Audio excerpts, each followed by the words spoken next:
Are you ready to confront the darkness? Then step closer and let the horror begin. Story 1: The House at the End of the Road. The old house at the end of Hollow Road had been abandoned for decades, its windows broken and its doors hanging off their hinges. The local kids dared each other to go near it, but few ever did.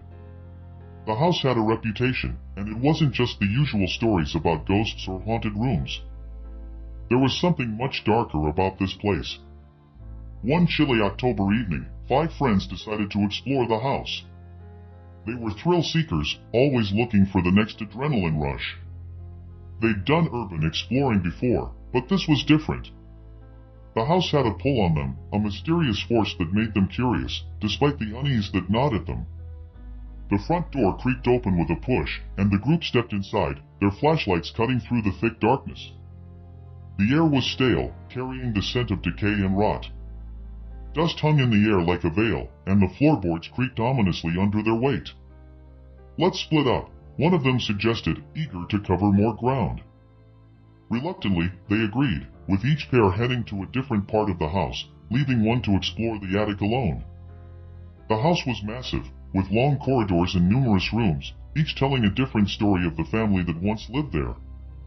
In the kitchen, they found a table set as if waiting for a meal that never came. In the living room, an old piano sat in the corner, its keys yellowed with age. But it was the bedrooms that were the most unsettling.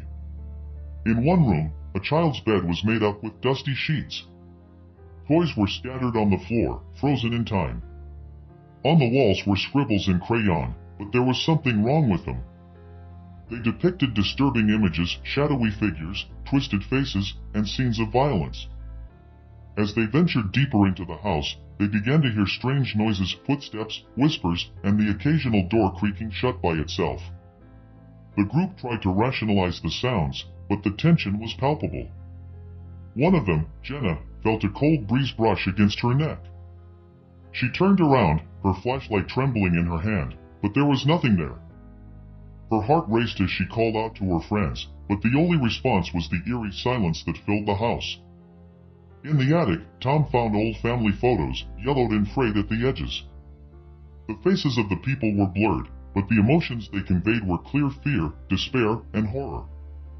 As he flipped through the pictures, he noticed a recurring figure in the background, a dark silhouette, always standing in the shadows, always watching. Suddenly, the door to the attic slammed shut, and the room grew unbearably cold. Tom's flashlight flickered, and he felt an overwhelming sense of dread. The shadows in the attic seemed to move, creeping closer to him. He tried to open the door, but it wouldn't budge. Panic set in as he realized he wasn't alone. Downstairs, the others heard Tom's screams. They rushed to the attic, but when they finally forced the door open, Tom was gone. All that remained were the photos scattered on the floor, the dark figure now missing from each one. The group was frantic. They searched the house from top to bottom, but Tom was nowhere to be found. The house seemed to close in on them, the walls shifting, the rooms changing. The whispers grew louder, more insistent. They needed to leave, but the house wouldn't let them. As they tried to find an exit, they stumbled upon a hidden door in the basement. It led to a secret room, filled with old furniture and dusty relics. In the center of the room was a large, ornate mirror. But the reflection it cast wasn't theirs. It showed the room as it once was, with the family that lived there, 2 parents, 2 children, and a third figure, a shadow that seemed to consume them. Suddenly, the mirror cracked, and the shadow emerged, a dark, twisted form that filled the room with a suffocating darkness. The friends tried to run, but the shadow was faster. It engulfed them one by one, their screams echoing through the house. By morning, the house was silent once more. The friends were never seen again, but the locals say that if you stand outside the house on a cold October night, you can still hear their screams, echoing through the walls of the house at the end of the road. Story 2: The Shadow in the Mirror. Emily had always loved vintage things, old books, antique furniture, and especially mirrors. When she moved into her new apartment, she found the perfect piece to complete her bedroom, a large, ornate mirror with a gilded frame. It was beautiful, with an air of mystery, and she couldn't resist bringing it home. The mirror fit perfectly above her dresser, reflecting the warm glow of her bedroom lamp. At first, everything seemed normal. But after a few days, Emily started to notice something strange. The mirror seemed to darken at night, as if the glass was absorbing the light rather than reflecting it. Then, one night, she saw it.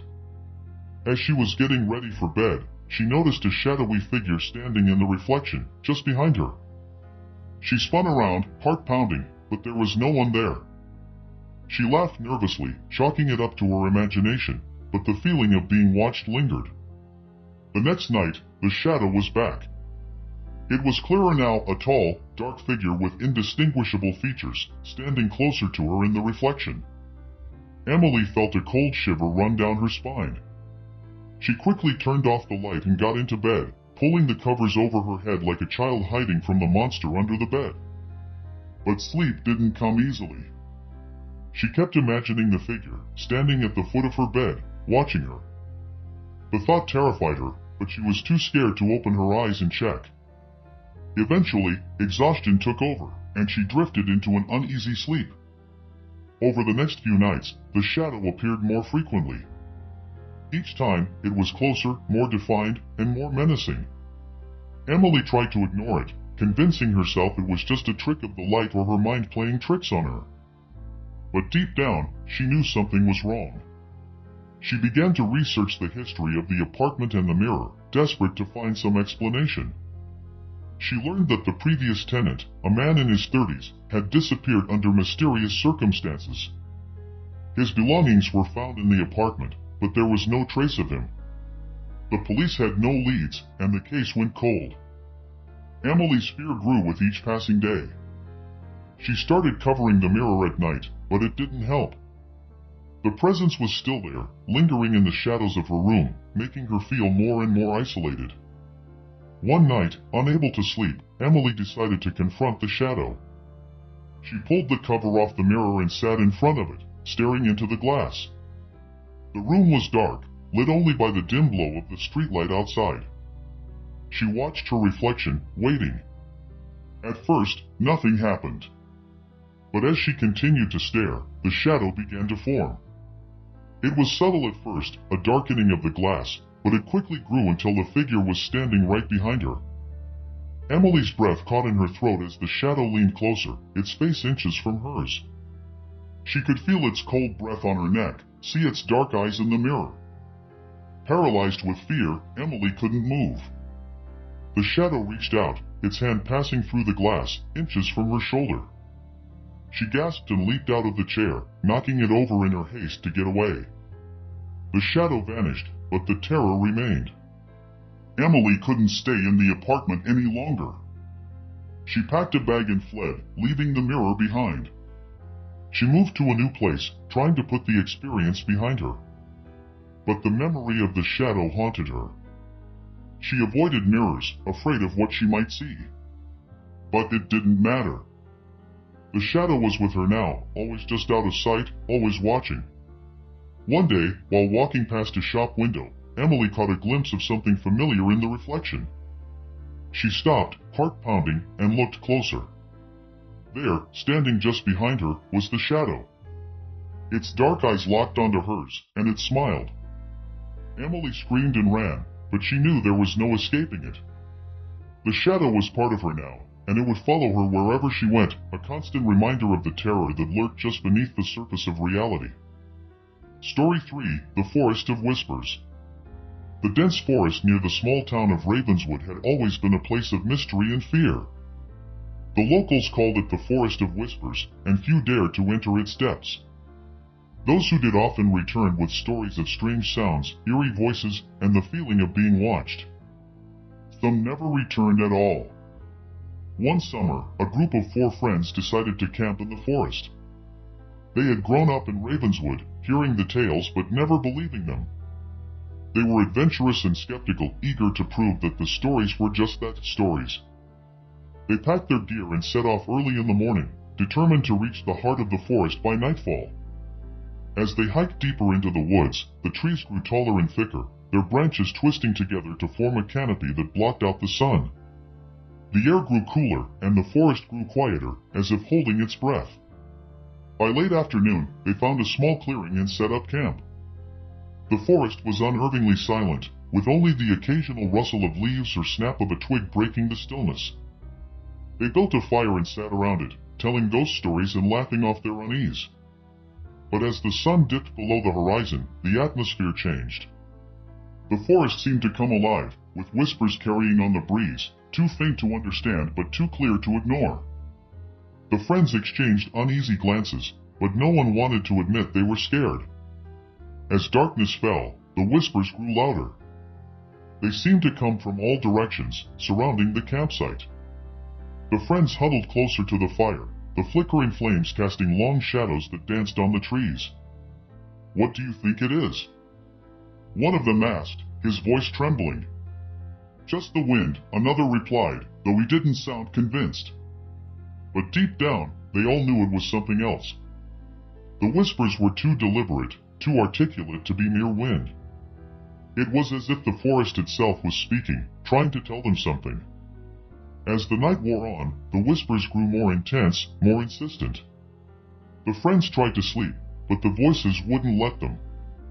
They were everywhere, growing louder and louder until it was impossible to think. Suddenly, one of them, Mark, stood up. His eyes were wide, and his face was pale. "Do you hear that?" he asked, his voice barely a whisper. The others nodded, fear etched on their faces. "It's calling to me," Mark said, his voice distant, as if he were in a trance. He started walking towards the trees, his movements slow and deliberate. "Mark, wait!" His friends called after him, but he didn't stop. He disappeared into the darkness, the whispers growing louder as he went. The others were paralyzed with fear. They wanted to go after him, but something held them back, a deep, primal fear that told them to stay where they were. Minutes passed, then hours. Mark didn't return. The whispers continued, growing more frantic, more desperate. The remaining friends were on the verge of panic. They had to find Mark, but they were too terrified to leave the safety of the fire. Finally, just before dawn, the whispers stopped. The forest was silent once more, but the air was thick with tension. The friends waited, barely breathing, hoping that Mark would return. As the first light of dawn filtered through the trees, they heard footsteps approaching. They turned, relief flooding through them, but it quickly turned to horror. Mark emerged from the trees, but he wasn't the same. His eyes were vacant, his face expressionless. His clothes were torn, and his skin was covered in scratches. He walked stiffly, like a puppet being controlled by invisible strings. "What happened to you?" one of them whispered, too afraid to move. Mark didn't answer. He simply stood there, staring at them with eyes that were no longer his own. The others backed away, their fear turning to terror. Something had taken Mark, something from the forest. They had to leave, but Mark blocked their path, his presence a silent threat. Suddenly, Mark's mouth opened, and the whispers poured out. They were no longer faint and distant, they were loud, clear, and terrifying. The friends clapped their hands over their ears, but it didn't help. The voices were in their heads, inescapable. The whispers grew louder, more insistent, until the friends couldn't take it anymore. They fled, leaving Mark behind, running through the forest as fast as they could. The whispers followed them, chasing them, driving them mad. By the time they reached the edge of the forest, they were half crazed with fear. They never spoke of what happened, but they never returned to the forest either. The whispers haunted them, a constant reminder of the terror that lurked in the heart of the woods. As for Mark, he was never seen again. Some say he still wanders the forest, a puppet of the whispers, leading others to their doom. And the Forest of Whispers remains, a place of fear and mystery, where the voices of the lost still call out to those who dare to enter. Story 4, The Haunting of Blackwood Manor. Blackwood Manor had stood on the outskirts of town for over a century, its once grand architecture now crumbling and decayed. The locals spoke of the mansion in hushed tones, sharing tales of ghostly apparitions, strange noises, and the mysterious deaths of those who dared to live there. The manor had been abandoned for decades, but that didn't stop Peter, a history professor with a fascination for the paranormal, from purchasing the property. He saw it as the perfect place to document a real haunting, to prove that the supernatural was more than just a myth. Peter moved in with his wife, Sarah, and their teenage daughter, Lucy. From the moment they set foot in the house, they felt an oppressive presence, as if they were being watched by unseen eyes. The air was heavy with the scent of mildew and something else, something foul and rotting. The first night was uneventful, but the second brought the first sign that something was wrong. Lucy awoke to the sound of footsteps in the hallway outside her room. She listened, her heart pounding, as the steps grew closer, stopping just outside her door. She held her breath, waiting for the door to open, but it never did. The footsteps simply stopped, and the house fell silent once more. The next morning, Lucy told her parents about the footsteps, but they dismissed it as the old house settling. But Lucy wasn't convinced. She had felt something in the hallway, something cold and menacing. Over the next few days, the disturbances grew more frequent. Doors would open and close on their own, objects would move without explanation, and the sound of whispering voices could be heard throughout the house. Peter was thrilled, convinced that he was on the verge of a major discovery. He set up cameras and recording equipment, eager to capture evidence of the hauntings.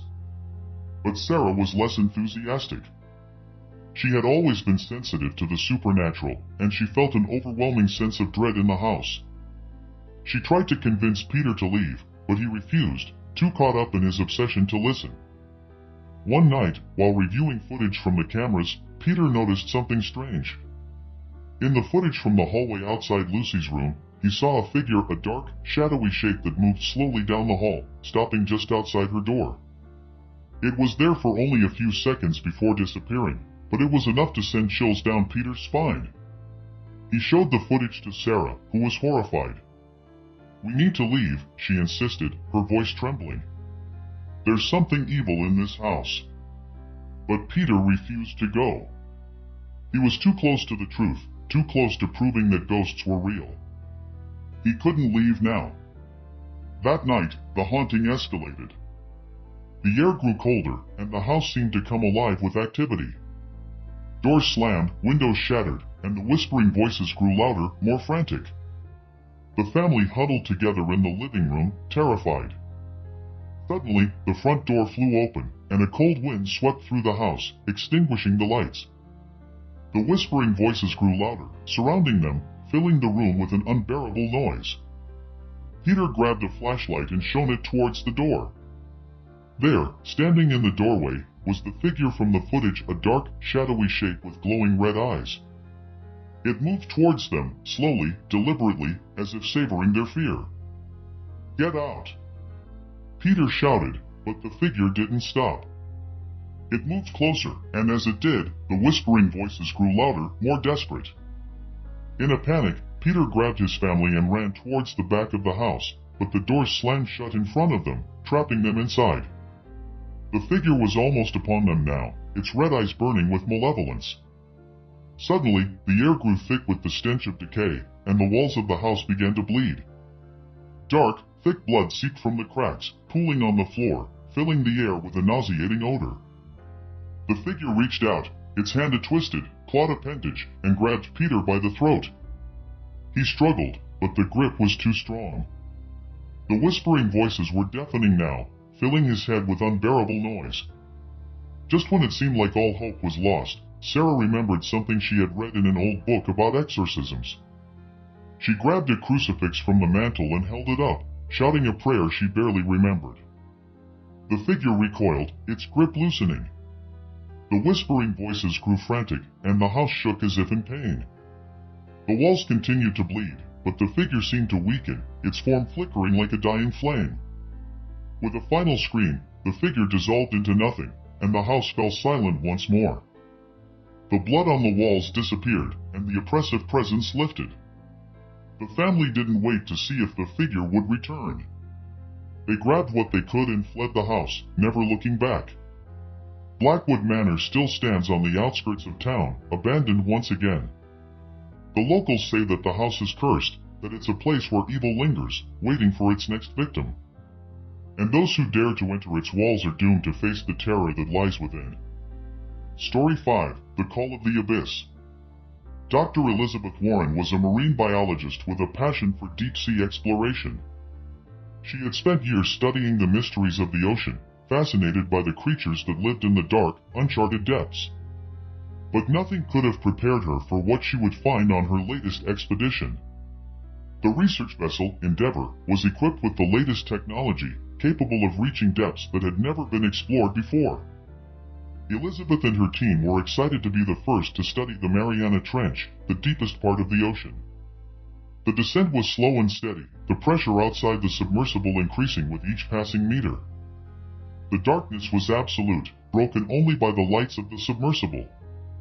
The ocean was a world unto itself, silent and alien, filled with creatures that seemed more at home in a nightmare than in reality. As they reached the bottom of the trench, the team was in awe of what they saw. Strange, bioluminescent creatures swam past the windows, their bodies glowing with an eerie light. The seabed was covered in strange formations, as if the rocks themselves were alive.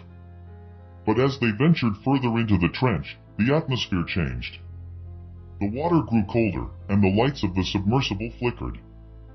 The radio crackled with static, and the instruments began to malfunction. "What's going on?"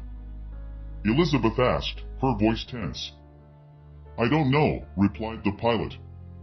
"It's like something's interfering with the systems." Suddenly, the submersible lurched, as if something had hit it. The lights went out, plunging them into darkness. The team scrambled to get the lights back on, and when they did, they saw something that made their blood run cold. In front of them was a massive structure, unlike anything they had ever seen. It was ancient, covered in strange symbols and carvings that seemed to glow with an unnatural light. The structure pulsed with energy, sending vibrations through the water. "What is that?" One of the team members whispered, his voice trembling. "I don't know," Elizabeth replied, her eyes wide with fear. "But it's not natural." As they watched, the structure began to open, revealing a dark abyss within. A low, rumbling sound filled the water, vibrating through the submersible.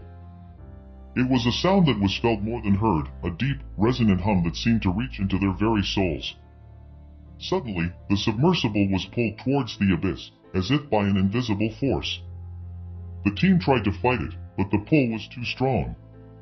They were drawn into the darkness, the structure closing behind them. Inside, the abyss was a vast, empty void, filled with darkness and silence. The only light came from the strange symbols on the walls, which glowed with a sickly green light. As they ventured deeper into the abyss, they began to see shapes moving in the darkness. They were massive, serpentine creatures, their bodies covered in scales that shimmered with an unnatural light. Their eyes glowed with a malevolent intelligence, and they seemed to watch the submersible with interest. "What are those things?" one of the team members asked, his voice filled with terror. "I don't know," Elizabeth replied, her voice shaking. "But we need to get out of here." But as they tried to turn the submersible around, the creatures began to close in, their bodies undulating through the water with a terrifying grace. The submersible's lights flickered, and the radio went dead. The creatures circled the submersible, their eyes glowing with an eerie light. The submersible shuddered as one of the creatures brushed against it, its scales scraping against the metal. Suddenly, the creatures attacked, their bodies slamming into the submersible with a force that sent it spiraling through the water. The team screamed as the lights went out, plunging them into darkness. In the darkness, the creatures continued to attack, their bodies slamming into the submersible again and again. The metal groaned under the pressure, and the windows began to crack. Elizabeth struggled to maintain control, but it was no use. The submersible was being torn apart. She could hear the screams of her team as the creatures broke through the hull, water flooding the compartment. As the submersible began to sink, Elizabeth realized that they were doomed. The creatures were too powerful, too malevolent. They had been drawn into the abyss, and there was no escape. With a final lurch, the submersible was torn apart, and the darkness swallowed them whole. The last thing Elizabeth saw was the glowing eyes of the creatures, watching her with a cold, malevolent gaze. The research vessel, Endeavour, was found drifting in the open ocean, its crew missing. The submersible was never recovered, and the mission was declared a failure. The official report stated that the team had been lost in a deep-sea accident, but those who knew the truth whispered of something far more sinister. They spoke of an ancient, malevolent force that lurked in the depths of the ocean, waiting for those foolish enough to venture into its domain. A force that called to the deep, drawing in those who dared to explore the abyss. And those who answered the call never returned. The Eternal Loop. In the quiet town of Ashbury, there was a house that no one dared to enter. It stood on the edge of the forest, its dark windows like hollow eyes staring out at the world. The house had been abandoned for decades, its history shrouded in mystery and rumor. Some said it was cursed, others claimed it was haunted by the spirits of those who had vanished inside its walls. But no one knew for sure, no one who had gone inside had ever returned to tell the tale. One rainy evening, a group of 5 friends, Mark, Sarah, Tom, Lisa, and Jake, decided to test their courage and spend a night in the infamous house. They were thrill-seekers, drawn to the adrenaline rush of facing their fears. Armed with flashlights, sleeping bags, and a video camera to document their experience, they made their way to the old house just as the last rays of the sun dipped below the horizon. The front door creaked loudly as they pushed it open, revealing a long, dark hallway that seemed to stretch on forever. The air was thick with dust, and the smell of mildew and decay filled their nostrils. The friends joked nervously as they stepped inside, but their laughter echoed eerily through the empty house. They set up their sleeping bags in what appeared to be the living room, its once grand furniture now covered in a thick layer of dust. Mark, the self-proclaimed leader of the group, insisted on exploring the house first, hoping to capture something spooky on camera. The others reluctantly agreed, following him as he led them deeper into the house. As they explored, the house seemed to close in around them. The walls were lined with faded, peeling wallpaper, and the floors creaked ominously beneath their feet. Every shadow seemed to move, and every sound sent shivers down their spines. But they found nothing, no ghosts, no monsters, just an empty, decaying house. Disappointed, they returned to the living room, where they gathered around a small, flickering lantern to share ghost stories. As the night wore on, a heavy fog began to roll in from the forest, enveloping the house in a thick, impenetrable blanket. The wind howled through the cracks in the walls, and the friends huddled closer together, their earlier bravado fading into unease. Around midnight, the temperature in the room dropped suddenly, and the flames of the lantern flickered before going out entirely. The friends were plunged into darkness, their only source of light the weak beams of their flashlights. As they fumbled to relight the lantern, a low, guttural growl echoed through the house, sending chills down their spines. "Did you hear that?" Sarah whispered, her voice trembling. "Probably just the wind," Tom replied, though his voice lacked conviction. But deep down, they all knew it was something more. Something was in the house with them. The growling grew louder, closer, until it seemed to be coming from right behind them. They spun around, shining their flashlights into the darkness, but saw nothing. Yet the feeling of being watched was undeniable. Suddenly, a loud crash echoed through the house, followed by the sound of footsteps running up the stairs. Mark grabbed the camera and ran after the noise, the others close behind him. They followed the sound to the second floor, where a long, narrow hallway stretched out before them, lined with doors on either side. The footsteps stopped abruptly, and all was silent. The friends stood frozen in the hallway, their breath coming in short, panicked gasps. Then, one of the doors creaked open slowly, revealing a dark room beyond. Mark, ever the thrill-seeker, cautiously approached the door, pushing it open wider. Inside was a small, dusty bedroom, untouched by time. The bed was neatly made, the curtains drawn tight over the windows. But the thing that caught their attention was the mirror on the wall, an old, ornate piece with a tarnished silver frame. The surface of the mirror was strangely foggy, as if something had been breathing on it. Mark stepped closer, aiming the camera at the mirror. As he did, the fog on the glass began to clear, revealing something moving within the reflection. It was a figure, shadowy and indistinct, but unmistakably human.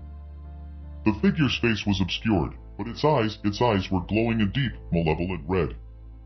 Mark stumbled back, his heart racing. "Guys, we need to get out of here," he whispered, but his words were drowned out by a loud, deafening scream that filled the room. The friends clapped their hands over their ears, but the scream continued, growing louder and more intense. And then, just as suddenly as it had started, the scream stopped. The room was deathly silent, the only sound the frantic beating of their hearts. The friends looked around, but the figure in the mirror was gone. They bolted out of the room, racing down the stairs, desperate to escape the house. But as they reached the front door, they found it locked, the old wooden plank sealed shut as if by some unseen force. Panicking, they turned back, only to find the hallway stretching out before them, longer than it had been before. The house seemed to be shifting, changing, trapping them inside. Every door they tried led them to another part of the house, another room, another hallway. The more they ran, the more lost they became. Hours passed, or maybe it was minutes. Time had lost all meaning in the twisting maze of the house. Exhausted and terrified, they finally stumbled back into the living room, where they had started. But something was different. The room was no longer empty. The furniture had been rearranged, the walls freshly painted, and a fire burned brightly in the hearth. And sitting in the armchair by the fire was a man, dressed in old-fashioned clothes, his face hidden in shadow. "Welcome," the man said, his voice low and gravelly. "I've been waiting for you." The friends backed away, but the man stood, slowly rising to his feet. As he stepped into the light, they saw his face pale, gaunt, with hollow eyes that seemed to bore into their souls. "You're trapped here, just like me," the man continued, a twisted smile playing on his lips. "This house, it feeds on fear, on pain, on the souls of the lost. And now, you're part of it." The friends tried to run, but their feet wouldn't move. The house was alive, its walls closing in around them, its floors shifting beneath them. The man advanced, his smile widening into a grotesque grin. "You'll never leave," he whispered. "You're mine now. Forever." And then the world went dark. To this day, no one knows what happened to the 5 friends who entered the old house in Ashbury. Some say their spirits are still trapped inside, forever wandering the endless hallways, their screams echoing through the night. Others believe the house itself is alive, a hungry entity that consumes all who enter. But one thing is certain, no one dares to enter the house now, not even on a dare. The house stands silent, waiting for its next victims, its windows dark and empty. But if you listen closely, on a quiet night, you can still hear the faint sound of footsteps, of whispered voices, and the echo of a scream that never ends. The Cursed Manuscript. Part 1, The Discovery. Jonathan Harker, a struggling author, was desperate. He had spent years trying to write his magnum opus, but inspiration had dried up, leaving him with nothing but blank pages. On the brink of giving up, Jonathan received a mysterious package one rainy afternoon. It was a tattered, ancient manuscript with no return address. The parchment was yellowed with age, the ink faded, and the pages brittle. Curiosity piqued, Jonathan began to read. The manuscript told the tale of a secluded village, hidden deep in the Carpathian Mountains, where an ancient evil had taken root. The villagers lived in constant fear, tormented by a malevolent force that preyed on their deepest fears and darkest secrets. The story was dark, filled with dread, yet Jonathan couldn't stop reading. The writing was captivating, pulling him deeper into the tale with every page. As the days passed, Jonathan became obsessed with the manuscript. He spent every waking moment reading and rereading the story, captivated by the vivid descriptions and the chilling atmosphere. But as he delved deeper into the manuscript, strange things began to happen. At first, it was small things, shadows that moved on their own, whispers in the night, a constant feeling of being watched. But soon, the disturbances grew more intense. Jonathan's house, once a haven of peace, became a place of terror. The walls creaked and groaned as if alive, and the windows rattled in their frames, though there was no wind. Objects would disappear, only to reappear in odd places. The air grew thick with an oppressive, stifling atmosphere, and the temperature dropped to freezing levels. One night, as Jonathan was reading the manuscript, he noticed something strange. The words on the pages had begun to change. The story was no longer about the village, it was about him. The manuscript described his every move, his every thought, as if it were documenting his life in real time. Panic set in as Jonathan realized that the manuscript was somehow alive, and it was writing his story, a story that seemed to have no happy ending. Part 2, The Descent. Determined to get to the bottom of the mystery, Jonathan began researching the origins of the manuscript. He discovered that it was known as the Cursed Manuscript, a legendary book said to be written by a mad monk in the 14th century. The monk, driven insane by the horrors he had witnessed, had poured all of his fear and madness into the manuscript, creating a work that was said to be cursed. Anyone who read it was doomed to experience the horrors described within its pages. Jonathan tried to destroy the manuscript, but it was indestructible. He burned it, but the flames wouldn't touch it.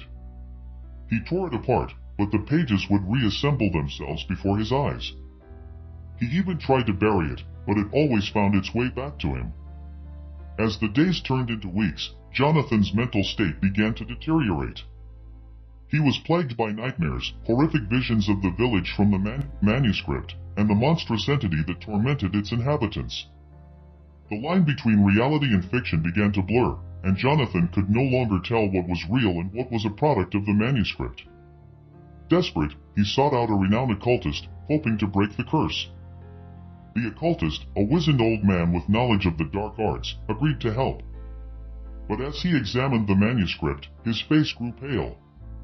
"This is no ordinary curse," the occultist warned. "The manuscript is a gateway, a portal to a world of darkness. And now that you've opened it, the darkness is coming for you." The occultist performed a series of rituals to protect Jonathan, but nothing seemed to work.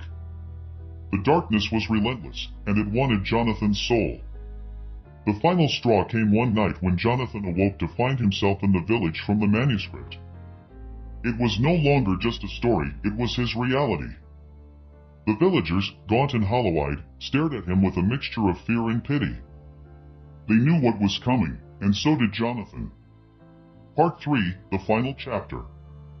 In the final pages of the manuscript, Jonathan read about his own demise. The malevolent force that haunted the village would claim him, just as it had claimed countless others before him. Jonathan tried to escape, but the village was a labyrinth, and every turn brought him closer to the darkness. The villagers whispered of a way out, a ritual that could banish the darkness, but it required a sacrifice, a life for a life. As the darkness closed in, Jonathan realized what he had to do. In a final, desperate act, he offered his own life to save the village. The ritual was performed, and the darkness was banished, but at a terrible cost. Jonathan's soul was consumed, trapped forever within the manuscript, which was now complete. The next morning, the manuscript was found on the doorstep of a new victim, waiting to be read. The Unseen. Part 1, The Move.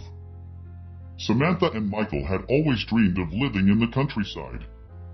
When they found a quaint, old farmhouse on the outskirts of a small town, it seemed like a dream come true. The house was charming, with its rustic wooden beams, ivy-covered walls, and large, overgrown garden. The realtor mentioned that the house had a bit of history, but nothing that would concern them. Excited about their new start, the couple moved in during the summer. The first few weeks were idyllic. The house was everything they had hoped for, and the town was peaceful, with friendly neighbors and beautiful scenery. But as autumn approached, strange things began to happen. It started with small disturbances. Objects would move on their own, nothing major, just a book out of place or a door left open. Samantha and Michael brushed it off, attributing it to their newness in the house. But the disturbances grew more frequent and more unsettling. They began to hear footsteps in the attic, even though they had never been up there. At night, they would hear scratching sounds coming from the walls, like something trying to get out. One evening, while Michael was out, Samantha decided to explore the attic. She had always been curious about what was up there, but something had always held her back. Armed with a flashlight, she climbed the creaky stairs to the attic. The air grew colder with each step, and the sense of dread grew stronger. The attic was dark and musty, filled with old furniture covered in dust sheets. As Samantha shone her flashlight around, she noticed something odd, a large old trunk in the corner, covered in strange symbols. The trunk was locked, but it seemed to be the source of the eerie feeling that permeated the attic. Determined to find out what was inside, Samantha found a crowbar and pried the trunk open. Inside, she found old, yellowed photographs, letters, and a worn, leather-bound journal. The photos were of a family who had lived in the house decades ago, a mother, father, and 2 children.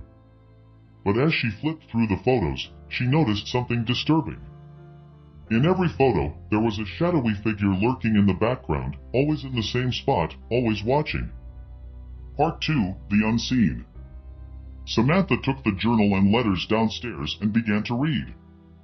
The journal belonged to the mother, who wrote about the family's life in the farmhouse. At first, the entries were normal, describing the joy of living in the countryside. But as the entries continued, they became darker and more frantic. The mother wrote about strange occurrences in the house, objects moving on their own, strange noises at night, and a growing sense of dread. She described the figure in the photos as the Unseen, a malevolent entity that had attached itself to the family. The Unseen would appear in the corner of their vision, just out of sight, and it would slowly drive them mad. The letters were even more disturbing. They were written by the father, begging for help from various priests, mediums, and occultists. He described how the Unseen had driven his wife to madness and his children to terror. The last letter was unfinished, the writing frantic and smeared with ink. It simply read, "It's here. We can't escape. God help us." As Samantha read the final words, the temperature in the room dropped suddenly, and the lights flickered. She looked up and saw a shadowy figure in the corner of the room, just out of the reach of the light. It was the Unseen, and it was watching her. Panic set in as Samantha realized that the Unseen had attached itself to her and Michael. She tried to tell Michael when he returned, but he dismissed her fears as nerves. However, as the days went on, even Michael couldn't ignore the disturbances. He began to see the shadowy figure too, always in the corner of his eye, always watching. The couple tried everything to rid themselves of the Unseen. They brought in priests to bless the house, mediums to communicate with the entity, and even a paranormal investigator. But nothing worked. The Unseen grew stronger, its presence more oppressive, its influence more terrifying. Part 3, The Haunting. The couple's mental state began to deteriorate. They were plagued by nightmares and hallucinations. Michael became increasingly paranoid, convinced that the Unseen was trying to possess him. Samantha, on the other hand, felt a deep, overwhelming sadness, as if the entity was draining her life force. One night, after a particularly harrowing experience, they decided to leave the house. But as they packed their bags, the house seemed to come alive. The walls shook, the lights flickered violently, and the temperature dropped to freezing. The shadowy figure appeared in every corner, growing larger and more defined. As they tried to flee, the front door slammed shut, and the house was plunged into darkness. The couple was trapped, and the Unseen was closing in. They could feel its cold breath on their necks, its presence suffocating and overwhelming. In a final act of desperation, Michael tried to confront the entity, but it was too late. The Unseen had claimed them. The next morning, the neighbors found the house silent and empty. Samantha and Michael were never seen again. The only sign of their presence was the journal and letters, left open on the living room table.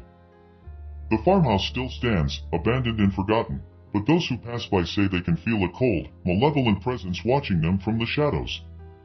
The Unseen is still there, waiting for its next victims. The Eternal Feast. Part 1, The Invitation. In the heart of an ancient forest, deep within a forgotten part of the world, there was a mansion known as Ravenswood Hall. The mansion was said to be older than the trees themselves, built by an eccentric nobleman who had disappeared under mysterious circumstances. The locals spoke of Ravenswood Hall in hushed tones, warning travelers to stay away. It was a place of dark magic, where the line between life and death was thin. Despite the warnings, curiosity got the better of a group of 4 friends: Elena, Victor, Isabel, and Thomas, who were all avid explorers of the paranormal. They had heard the rumors about Ravenswood Hall and were determined to uncover its secrets. One autumn evening, they received an ornate invitation, sealed with a wax emblem, inviting them to a grand feast at Ravenswood Hall. The invitation was signed simply, "The Master of the House." Intrigued and excited by the prospect of uncovering the truth behind the mansion's dark reputation, the friends accepted the invitation. They arrived at Ravenswood Hall just as the sun was setting, casting long shadows over the ancient, ivy-covered walls. The mansion was enormous, with tall, Gothic windows and spires that reached towards the sky. The air was thick with the scent of decay, and a sense of foreboding hung over the place. As they entered the grand foyer, they were greeted by a butler, a tall, thin man with hollow eyes and a voice like the whisper of wind through dead leaves. He led them to the dining hall, a vast room with a long, polished table set with fine china, silverware, and crystal glasses. The table was laden with a feast fit for kings: roasted meats, fruits, cheeses, and pastries, all glistening with a strange, otherworldly light. The master of the house was nowhere to be seen, but the butler assured them that he would join them soon. The friends took their seats, marveling at the opulence of the feast. The butler poured wine into their glasses, and as they drank, they felt a warmth spread through their bodies, a sensation of comfort and relaxation that was almost intoxicating. Part 2: The Feast. As they began to eat, the food tasted unlike anything they had ever experienced. Every bite was a revelation, a symphony of flavors that danced on their tongues. The wine was rich and heady, filling them with a sense of euphoria. But as the meal progressed, strange things began to happen. The air grew colder, and the candles on the table flickered as if a draft had passed through the room. The shadows on the walls seemed to grow longer, darker, moving on their own accord. The food, once so delicious, began to taste strange, bitter and metallic, with a sickly sweetness that clung to their throats. The friends exchanged uneasy glances, but none of them spoke, as if a spell had been cast over them. The butler, who had been standing silently in the corner, stepped forward and announced that it was time for the main course.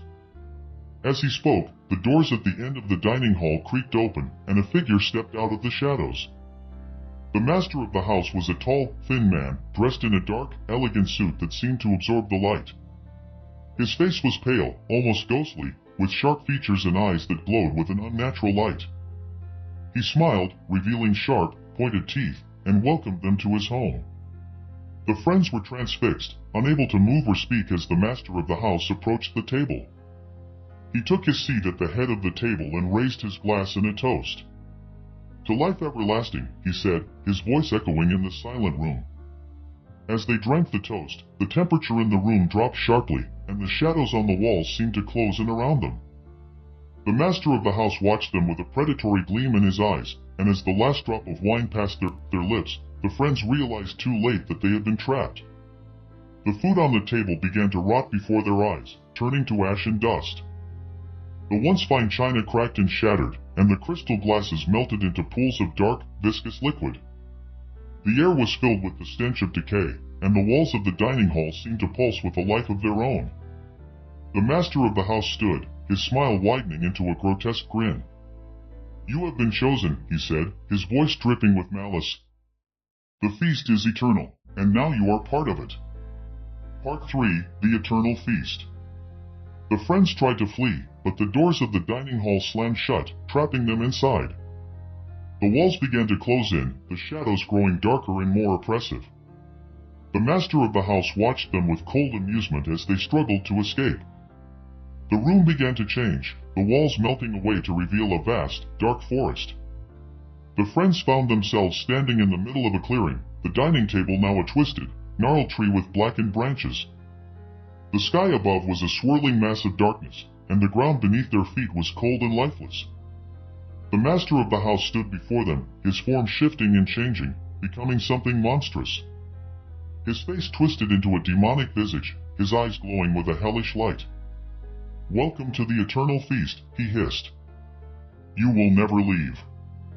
The friends were consumed by terror as they realized the truth. They had been lured into a trap, and now they were part of the feast. The forest around them was filled with the souls of those who had come before, trapped in an endless cycle of torment and despair. The master of the house raised his hand, and the ground beneath the friends began to crack and split, revealing a chasm filled with writhing, shadowy figures. The air was filled with their cries of agony, and the friends felt themselves being pulled into the darkness. Desperate to escape, they fought against the pull, but it was no use. The darkness swallowed them whole, and they were plunged into a nightmare from which there was no waking. They became part of the eternal feast, their souls consumed by the master of the house, their bodies twisted and deformed into grotesque, shadowy creatures. They were doomed to wander the dark forest for all eternity, their memories of who they once were slowly fading into oblivion. Ravenswood Hall still stands, hidden deep within the ancient forest, waiting for its next guests. The invitation will come, and the feast will begin again, for the master of the house is always hungry, and the eternal feast never ends. 1. The Whispering Shadows. Part 1. The New Beginning. Lily and her husband, Jack, had always dreamed of owning a piece of land in the quiet countryside. After years of saving, they finally purchased a small, secluded farm on the outskirts of a sleepy village in the English countryside. The farmhouse was old, with crumbling stone walls and a roof that sagged slightly, but it had character and history, two things they valued deeply. The villagers were friendly, though they seemed oddly reserved whenever the couple mentioned the farm. The locals shared glances and half-smiles, and when asked directly, they spoke in vague terms about the land's unsettling history. Lily and Jack brushed it off as superstition and were eager to start their new life. As the weeks passed, they worked tirelessly to renovate the farmhouse. They repaired the roof, cleared the overgrown garden, and began restoring the interior. But something felt off. Lily started hearing faint whispers in the middle of the night, echoing through the hallways. She would wake up to find the once warm and inviting farmhouse ice cold, even though the fireplace had been blazing just moments before. One night, while working late in her study, Lily caught a glimpse of something in the corner of her eye, a shadow that didn't belong to any object in the room. It flickered and moved, darting just out of sight whenever she tried to focus on it. Jack dismissed her concerns, attributing them to stress and exhaustion. But Lily couldn't shake the feeling that something was watching them. Part 2. The Hidden History. Determined to understand what was happening, Lily started researching the history of the farmhouse.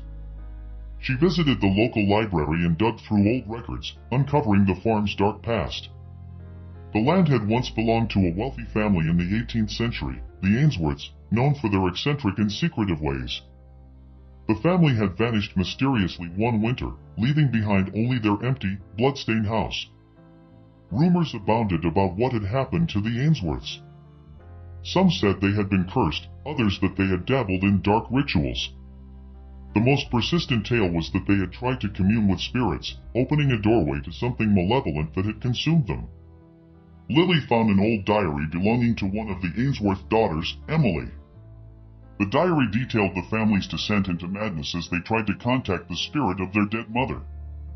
The more they delved into the occult, the more their minds deteriorated, until they could no longer distinguish between the living and the dead. The final entry was a frantic scrawl, describing how the shadows in the house had begun to whisper to them, promising to reunite them with their mother if they would only let them in. Terrified by what she had read, Lily rushed home to share her findings with Jack. But when she returned, she found him in a trance, sitting in the darkened living room, staring at a corner of the room where the shadows seemed to gather. He muttered under his breath, barely audible, as if he were responding to something only he could hear. Part 3. The Descent. Over the next few days, Jack's behavior grew increasingly erratic. He claimed to hear voices at all hours, whispering secrets and promises. He became obsessed with the idea that the shadows were trying to communicate with him, urging him to complete a ritual that would set them free. Lily, now fully aware of the danger they were in, tried to convince Jack to leave the farmhouse, but he refused.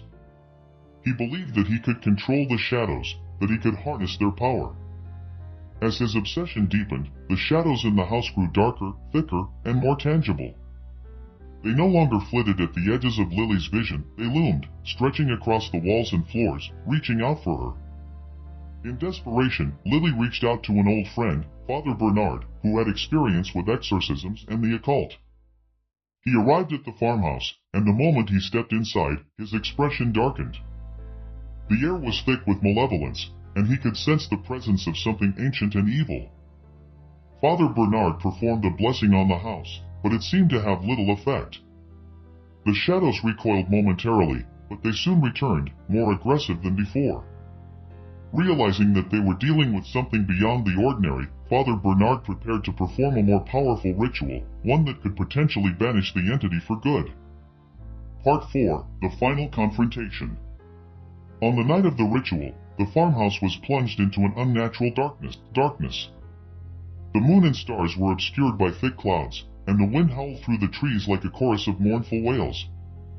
Father Bernard set up a circle of protection in the living room, where the shadows were strongest.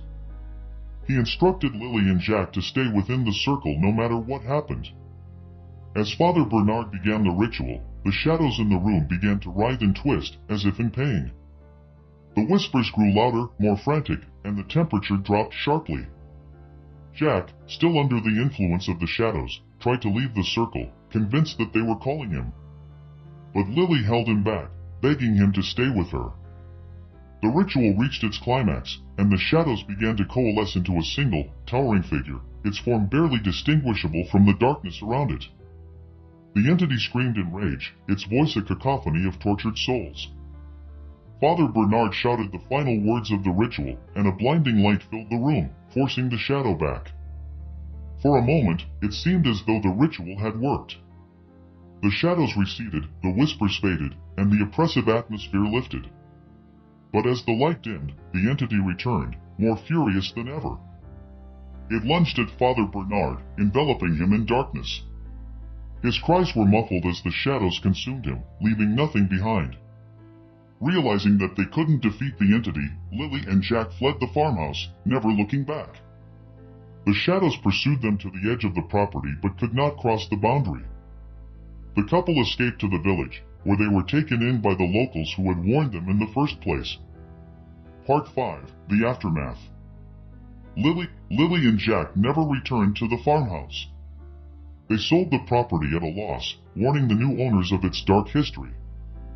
The couple tried to move on, but they were forever haunted by their experiences. Jack never fully recovered, his mind fractured by the influence of the shadows. As for the farmhouse, it still stands, abandoned and crumbling, shunned by the villagers. The shadows within continue to grow stronger, waiting for the next unsuspecting soul to enter and complete the ritual that would finally set them free.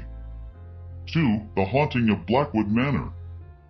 Part 1. The Inheritance. Evelyn Blackwood had always known she was destined to inherit Blackwood Manor, the sprawling estate that had been in her family for generations. But when her estranged grandmother passed away, leaving the entire estate to her, Evelyn was hesitant. The manor had a dark reputation, a place of tragedy and despair. Her grandmother had lived there alone for the last decade, refusing to see anyone, even family. Nevertheless, Evelyn decided to visit the manor, intending to put it up for sale after sorting through her grandmother's belongings. She arrived at the manor on a rainy afternoon, the sky overcast and the grounds shrouded in mist. The manor itself was imposing, with its towering spires and dark, ivy-covered walls. The air around it felt heavy, as if the house itself were alive, watching her. Inside, the manor was just as foreboding. The air was stale, filled with the scent of old wood and dust. The halls were lined with portraits of stern-faced ancestors, their eyes seeming to follow Evelyn as she walked by. The furniture was covered in dust sheets, and the floorboards creaked with every step. Evelyn's first night at the manor was uneventful, though she found it difficult to sleep. The house was too quiet, too still, as if it were holding its breath. But as the days went on, strange things began to happen. She would hear faint music playing in the middle of the night, the sound of a piano being played somewhere deep within the house. She searched for the source, but the music would stop as soon as she got close. Then there were the cold spots, areas of the house that were inexplicably freezing, even though the heating was on. And the shadows, always just out of sight, flickering at the edges of her vision. Part 2. The Family Secret. Determined to understand what was happening, Evelyn began going through her grandmother's things. In the attic, she found a trunk filled with old letters, diaries, and photographs. The letters were between her grandmother and a mysterious man named Richard, who seemed to have been a close friend, if not more. The diaries, however, were more disturbing. They detailed her grandmother's descent into madness, her growing paranoia, and her belief that the manor was haunted by the spirits of their ancestors. The most recent entries were almost illegible, scrawled in a shaky hand, speaking of the darkness that had taken hold of the house. One night, while reading through the letters, Evelyn found a hidden compartment in the trunk. Inside was a small, leather-bound book, a journal belonging to Richard. The journal revealed that Richard had been involved in a secret society that practiced dark rituals, using the manor as their base of operations. They had believed that the manor was built on a place of power, and they sought to tap into that power through their rituals. But something had gone wrong. One of their rituals had unleashed something terrible, an entity that was now bound to the manor. Richard's journal ended abruptly, with a final, cryptic warning: the house has awakened. The darkness will consume us all. Part 3, The Awakening. Evelyn's discovery seemed to trigger something in the house. The strange occurrences became more frequent, more violent. The shadows grew darker, more solid, and they began to take on human shapes. The cold spots spread throughout the house, and the once quiet nights were filled with the sound of whispering voices, crying children, and something that sounded like nails scraping across wood. Evelyn tried to leave, but the house wouldn't let her. The front door, once easy to open, was now stuck fast, as if it were part of the wall. The windows wouldn't budge, and every attempt to call for help resulted in nothing but static on the phone. One night, the power went out. Evelyn was plunged into darkness, with only the faint light of her flashlight to guide her. As she made her way through the house, the shadows began to move, slithering along the walls, gathering in corners. They whispered to her, calling her name, urging her to join them. Terrified, Evelyn retreated to her grandmother's old bedroom, the only place that still felt safe. There, she found a hidden passage behind a bookshelf, leading down to a secret room in the basement. The room was filled with strange symbols carved into the walls and floor, and in the center was a large, ornate mirror.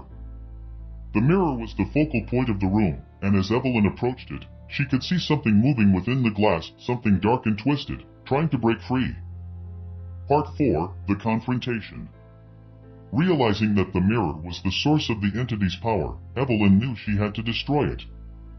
But as she raised the heavy iron candlestick she had brought with her, the entity appeared behind her, a towering figure of shadow and smoke. It reached out for her, its touch freezing cold, draining the life from her. Evelyn fought back with all her strength, smashing the mirror with the candlestick. The glass shattered, and the entity screamed in rage, the sound reverberating through the entire house. The shadows around her recoiled, and the room began to shake violently, as if the very foundation of the manor were coming apart. With the mirror destroyed, the entity began to lose its hold on the house. The shadows dissipated, the cold spots vanished, and the whispering voices fell silent. The front door finally opened, and Evelyn staggered out of the house, collapsing on the front lawn. Part 5, The Aftermath. Evelyn never returned to Blackwood Manor. She sold the property, warning the new owners of its dark history, but knowing that they probably wouldn't believe her. She moved to a small apartment in the city, far away from the countryside, and tried to forget what had happened. But the nightmares continued. She would dream of the house, of the shadows, of the entity that had nearly claimed her. And sometimes, in the dark of night, she would catch a glimpse of something moving in the corner of her eye, a shadow that didn't belong, a whisper that seemed to come from nowhere. Blackwood Manor still stands, a dark and brooding presence in the countryside. The new owners have made renovations, trying to erase the past, but the house remains unchanged, its secrets buried deep within its walls. And those who dare to stay there speak of strange occurrences, of whispers in the night, of shadows that move on their own, and of a presence that watches them from the darkness. 3. The Curse of Widow's Peak. Part 1, The Legend. Widow's Peak was a small, isolated town nestled in the mountains, known for its breathtaking views and quaint charm. But beneath its picturesque exterior, the town held a dark secret, a curse that had plagued the inhabitants for generations. The legend told of a vengeful spirit, a woman who had been wronged in life and now haunted the town, bringing death and despair to all who crossed her path. The woman, known as the widow, had lived over a century ago. She had been married to a wealthy merchant, but their marriage was far from happy. The merchant was cruel and abusive, and when the widow discovered that he was planning to leave her for a younger woman, she snapped. In a fit of rage, she killed him and the woman, then threw herself from the cliffs overlooking the town. From that day on, the town was cursed. The widow's spirit was said to wander the cliffs at night, her mournful wails echoing through the valleys. Those who saw her were doomed to die within the week, often in strange and violent ways. The townspeople learned to avoid the cliffs at night and never spoke of the widow, fearing that even mentioning her name would bring her wrath upon them. Part 2. The Newcomers. Claire and David, a young couple from the city, were unaware of the curse when they moved to Widow's Peak. They had fallen in love with the town's beauty and its peaceful, close-knit community. The locals were friendly enough, though they seemed wary of outsiders. But Claire and David didn't mind, they were eager to start their new life together. Their new home was a charming old cottage on the outskirts of town, perched on a hill with a stunning view of the mountains. The previous owner had died under mysterious circumstances, but the price was too good to pass up. Claire, an artist, was inspired by the dramatic landscapes, and David, a writer, found the isolation perfect for his work. But soon after they moved in, strange things began to happen. Claire would wake up in the middle of the night to find the windows wide open, letting in the freezing mountain air. David started having vivid nightmares about a woman standing at the foot of their bed, her eyes filled with sorrow and rage. And always, in the distance, they could hear the sound of someone crying, a low, mournful wail that seemed to come from the cliffs. The locals grew more distant as time went on, and whenever Claire or David mentioned the strange occurrences, they would only get nervous glances and muttered warnings to stay away from the cliffs at night. Part 3. The Haunting. One evening, David was working late in his study when he heard the sound of footsteps outside the house. He looked out the window and saw a figure standing at the edge of the cliffs, a woman in a flowing black dress, her hair blowing in the wind. She turned to look at him, and even from a distance, he could see the anguish in her eyes. David felt a chill run down his spine and quickly closed the curtains. But that night, his nightmares grew more intense. He dreamed of the woman again, standing over him, her hands reaching out to strangle him. He woke up gasping for breath, convinced that he had felt her cold fingers around his neck. The next day, Claire found a note on their doorstep, written in shaky handwriting, "Leave this place, or the widow will claim you too." Terrified, Claire and David went to the town's historian, an old woman named Agnes who had lived in Widow's Peak her entire life. Agnes reluctantly told them the full story of the widow and the curse that had haunted the town for generations. She warned them that once the widow had marked someone, there was no escape. Desperate, Claire and David tried to leave the town, but every road seemed to lead them back to Widow's Peak. The sky grew darker, and the sound of the widow's wails followed them wherever they went. Part 4. The Confrontation. Realizing that they couldn't leave, Claire and David decided to confront the widow. They gathered all the information they could about her and learned that her body had never been found. Some believed that her spirit wouldn't rest until she was properly buried. On the night of the full moon, they climbed the cliffs where the widow had supposedly thrown herself to her death. The wind howled around them, and the air was thick with tension. As they reached the top, the figure of the widow appeared before them, her form translucent and flickering like a candle flame. Her face was a mask of sorrow, but there was also a burning anger in her eyes. She pointed at them, and the ground beneath their feet began to shake. Claire and David, holding hands, pleaded with the widow to let them go. They promised to find her remains and give her a proper burial, hoping that it would lift the curse. But the widow was beyond reason. She screamed, a sound so piercing and filled with rage that it felt like the air itself was being torn apart. The cliffs began to crumble, and Claire and David were forced to retreat, narrowly escaping as the ground collapsed where they had been standing. Part 5. The Final Sacrifice. Back at their cottage, Claire and David knew they had little time left. They decided to dig around the cliffs, hoping to find the widow's body and put an end to the curse. But as they worked through the night, the widow's spirit grew more violent, attacking them with unseen forces. Objects flew across the room, doors slammed shut, and the walls echoed with her anguished cries. In a desperate bid to save themselves, David made a final decision. He realized that the only way to end the curse might be to offer the widow what she had wanted in life: revenge. He wrote a confession, taking responsibility for her husband's death, and left it on the cliff's edge, along with his wedding ring, as a symbolic gesture of giving up what he loved most. As dawn broke, the widow appeared one last time.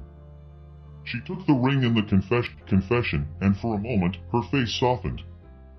Then, with a final wail, she disappeared, leaving behind only the faint scent of roses. The curse was lifted, and Claire and David were finally free to leave Widow's Peak. But the memory of their ordeal would stay with them forever. And though the town was no longer cursed, the cliffs remained a place of fear, where the wind still carried the echoes of the widow's cries. 1. The Silent Village. Part 1. The Arrival. Maya was an urbanite through and through, thriving in the chaos of city life. So, when her company sent her to document a remote, nearly abandoned village deep in the mountains, she was less than thrilled. The village, known as Eldermore, had an eerie reputation. It was a place that locals avoided, wrapped in layers of myth and whispers about its tragic past. The journey to Eldermore was long and treacherous. The winding roads became narrower as she ascended, the dense forest pressing in from all sides. Her car's GPS lost signal hours ago, and the map she had didn't seem to match the landscape around her. Eventually, she spotted a rusted, weather-beaten sign, "Welcome to Eldermore." The village was unsettlingly quiet, its dilapidated houses standing like silent sentinels, watching her arrival. The air was thick with decay, and a heavy fog clung to the ground, obscuring the path ahead. As she stepped out of her car, the silence became overwhelming, as if the entire world had gone mute. Maya checked into the only inn, a crumbling building that seemed ready to collapse at any moment. The innkeeper, an elderly woman with a hunched back and cloudy eyes, handed Maya the key without a word. Her hands were gnarled, shaking slightly as she pointed up the narrow staircase. "Second floor," she croaked before retreating into the shadows. The inn's interior was no more welcoming than its exterior. The wallpaper was peeling, revealing moldy patches underneath, and the floorboards creaked ominously with each step. Maya's room was small and sparsely furnished: a bed, a chair, and a dresser that looked like it hadn't been opened in years. Despite the unsettling atmosphere, Maya was determined to complete her assignment. She unpacked her gear and started reviewing her notes, but a sense of unease gnawed at her. The silence outside was unnatural, oppressive, as if the village itself were holding its breath. Part 2. The First Night. As night fell, the temperature in the room dropped sharply, and the wind howled outside, rattling the old windows. Maya wrapped herself in a blanket, trying to focus on her work, but the atmosphere was too unsettling. She decided to go to bed early, hoping that sleep would come quickly. But as she lay there, she heard it, a faint whispering, so soft that she thought she might be imagining it. She sat up, straining to listen. The whispers seemed to come from the walls, from the very fabric of the building. She couldn't make out the words, but the tone was unmistakable, pleading, desperate. Maya got out of bed and approached the wall where the sound was strongest. She pressed her ear against the cold, damp plaster and heard it more clearly, a chorus of voices, all speaking at once, their words overlapping in a chaotic jumble. She pulled back, her heart pounding, and the whispers stopped abruptly. Shaken, she decided to explore the village the next day, hoping to find some answers. Maybe there was a logical explanation for the voices, maybe the inn was just old, and the wind was playing tricks on her. But deep down, she knew it wasn't that simple. Part 3. The History of Eldermore. The next morning, the fog had lifted slightly, though the sky remained overcast. Maya ventured out into the village, her camera in hand. The streets were deserted, the houses boarded up and abandoned. She walked slowly, documenting the eerie stillness, the signs of decay. Occasionally, she would catch movement out of the corner of her eye, but when she turned, there was nothing, just empty windows staring back at her. She found a small library near the center of the village. The door was unlocked, and she stepped inside, the musty smell of old books filling her nostrils. The shelves were covered in dust, and many of the books were rotting away, their pages yellowed and brittle. But in the back, she found a section dedicated to local history. It was there that she discovered the truth about Eldermore. The village had once been prosperous, a thriving community built around a silver mine. But in the late 1800s, disaster struck. The mine collapsed, trapping dozens of workers inside. Despite their best efforts, the townspeople couldn't save them. The miners' families were left to mourn, their grief turning to anger as they blamed the village leaders for the tragedy. Rumors began to spread that the mine collapse wasn't an accident. Some claimed that the mine owners had known about the instability of the tunnels but had continued to push for more silver, valuing profit over safety. The villagers were consumed by guilt and rage, and the town began to wither away. The final blow came when a mysterious illness swept through Eldermore, killing many of the remaining residents. Those who survived fled, leaving the village to rot. As she read, Maya began to feel lightheaded, the words on the page blurring together. She shook her head, trying to clear the fog that seemed to have settled over her mind. That's when she noticed a photograph tucked into one of the books. It was a black and white image of the village, taken before the disaster. But there, in the background, she saw something that made her blood run cold. A group of shadowy figures stood at the edge of the frame, their faces obscured. They seemed to be watching the photographer, their forms barely distinguishable from the shadows of the trees.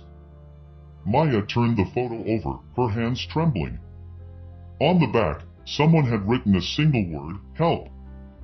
Part 4, The Descent into Madness. Maya stumbled out of the library, the photograph clutched in her hand. The village felt different now, more menacing. The air was heavy, suffocating, and the silence was no longer just unsettling, it was oppressive, as if the village itself were a living thing, watching her, waiting. She hurried back to the inn, her heart racing. As she entered her room, she felt a sudden wave of nausea, and the room seemed to tilt around her. She collapsed onto the bed, the walls closing in, the whispers returning, louder this time, more insistent. Maya curled up under the covers, trying to block out the sound, but it was no use. The voices filled her head, a cacophony of despair. She could hear the miners, their cries for help echoing through the tunnels, their voices growing fainter as the earth swallowed them whole. She could hear the grieving families, their wails of sorrow turning into curses, their anger burning like a flame. And she could hear something else, something darker, more malevolent. A presence that lurked in the shadows, feeding on the suffering of the village, growing stronger with each passing year. Maya was no longer sure what was real. She saw the faces of the dead in every shadow, their hollow eyes staring at her, their mouths twisted in silent screams. She heard footsteps outside her door, soft and shuffling, as if someone were pacing back and forth, waiting for her to come out. The inn had become a prison, and Maya was its captive. Part 5, The Revelation. Desperation drove Maya to the edge of sanity. She knew she had to leave Eldermore, but every attempt to escape ended in failure. The roads twisted back on themselves, leading her in circles. Her car refused to start, the engine coughing and sputtering before falling silent. The village had her in its grip, and it wasn't going to let her go. One night, as the whispers reached a fever pitch, Maya decided to confront whatever was haunting her. She grabbed a flashlight and stumbled down the creaking staircase, following the sound of the voices. They led her to the basement, a place she hadn't dared to explore before. The basement was cold and damp, the air thick with the smell of earth and rot.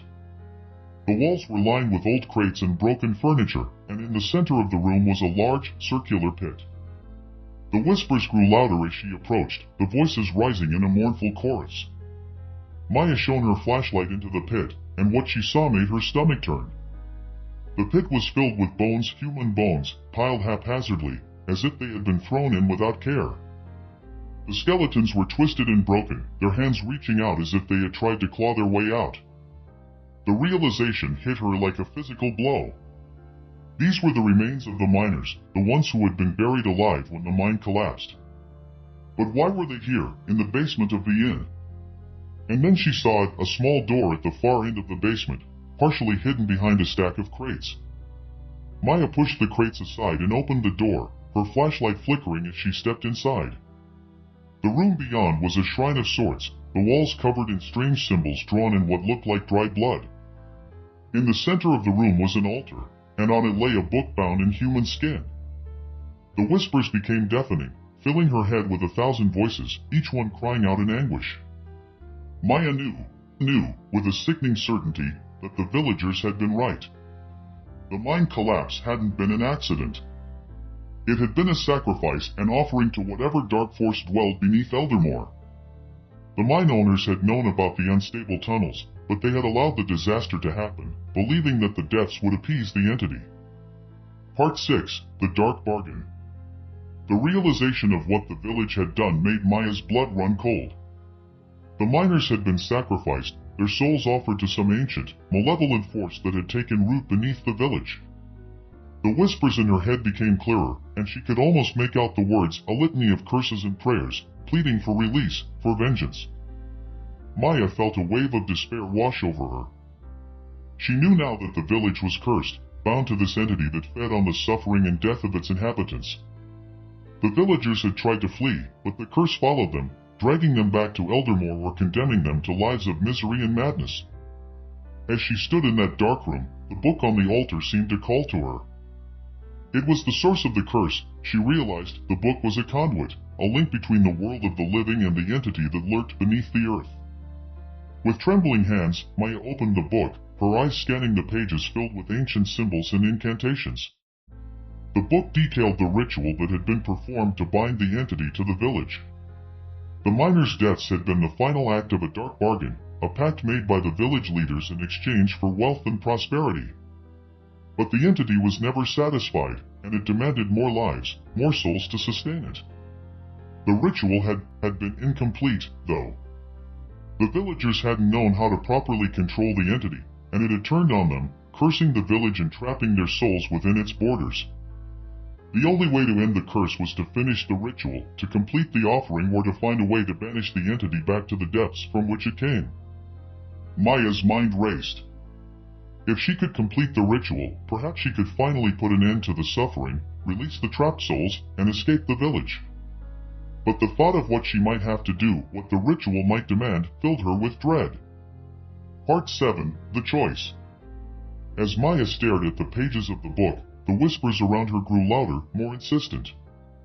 The spirits of the miners, the cursed villagers, and the dark presence beneath the earth were all urging her to act.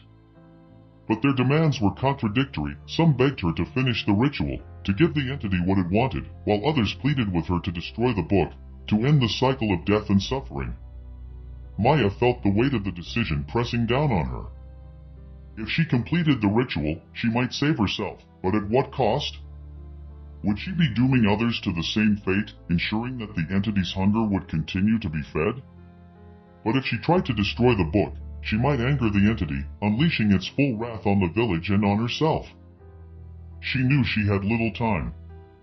The whispers were growing more frenzied, the shadows around her deepening.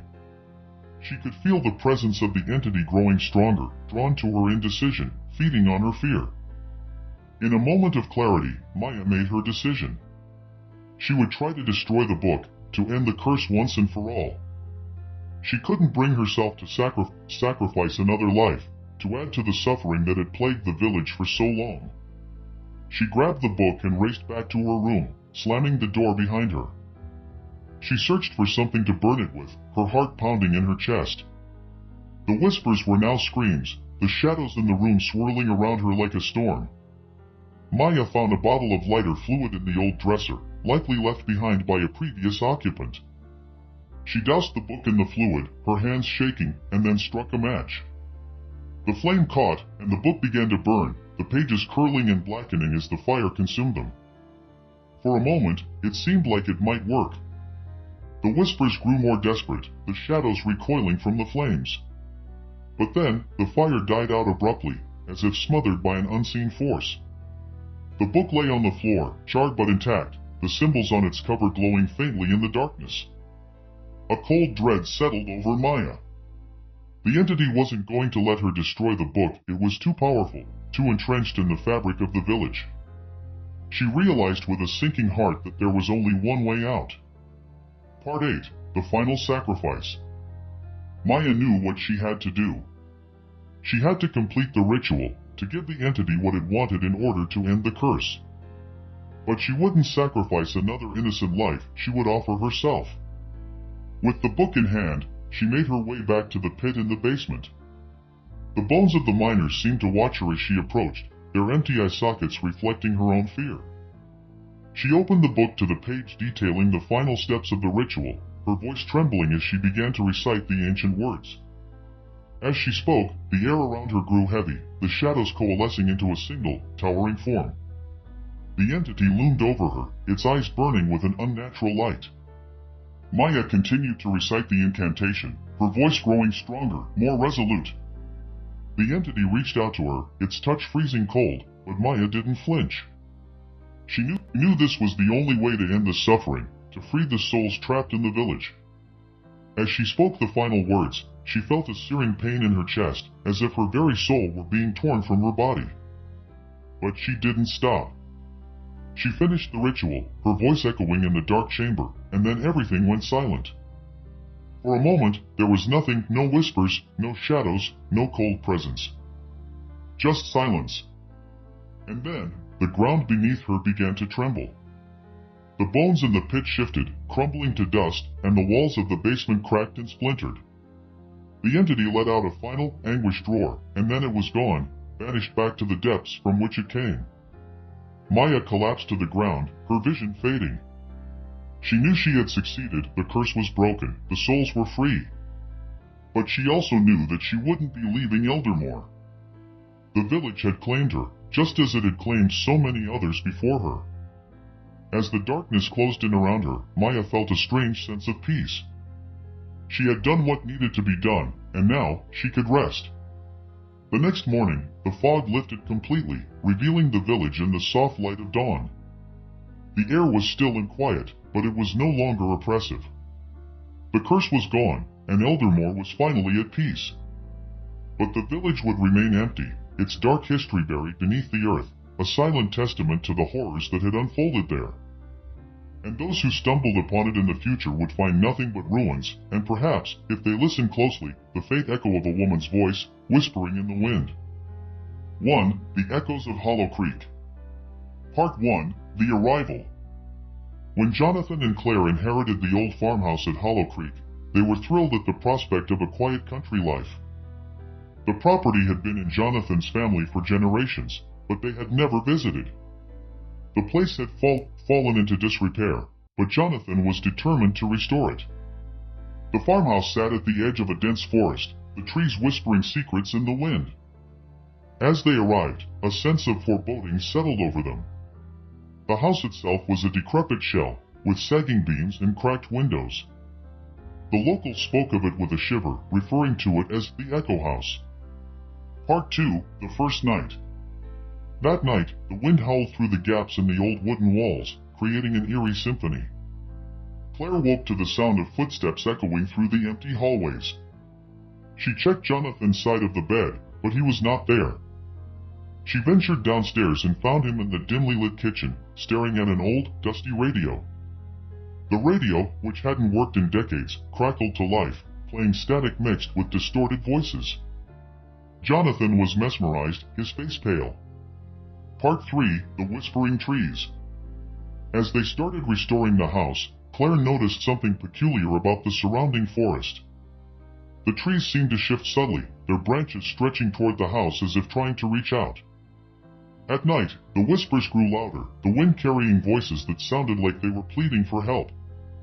One evening, Claire ventured into the forest, driven by an insatiable curiosity.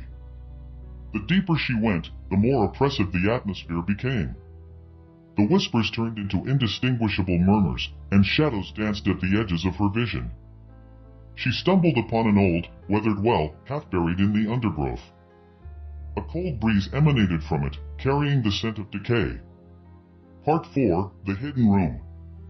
Back at the farmhouse, Jonathan discovered a hidden room behind a false wall in the cellar. The room was filled with old portraits and unsettling artifacts, items that seemed to have been collected from long-dead ancestors. At the center of the room was an old book, bound in worn leather. The book was filled with detailed accounts of occult rituals and dark ceremonies. The margins were scrawled with frantic notes and warnings about an entity known as the Whispering Darkness, a being that fed on the fear and despair of those who lived near its domain. Part 5. The Unseen Presence. Claire began to experience nightmarish visions. Shadows would crawl across the walls, and she would hear whispers in her ear, saying her name. Jonathan's behavior became increasingly erratic.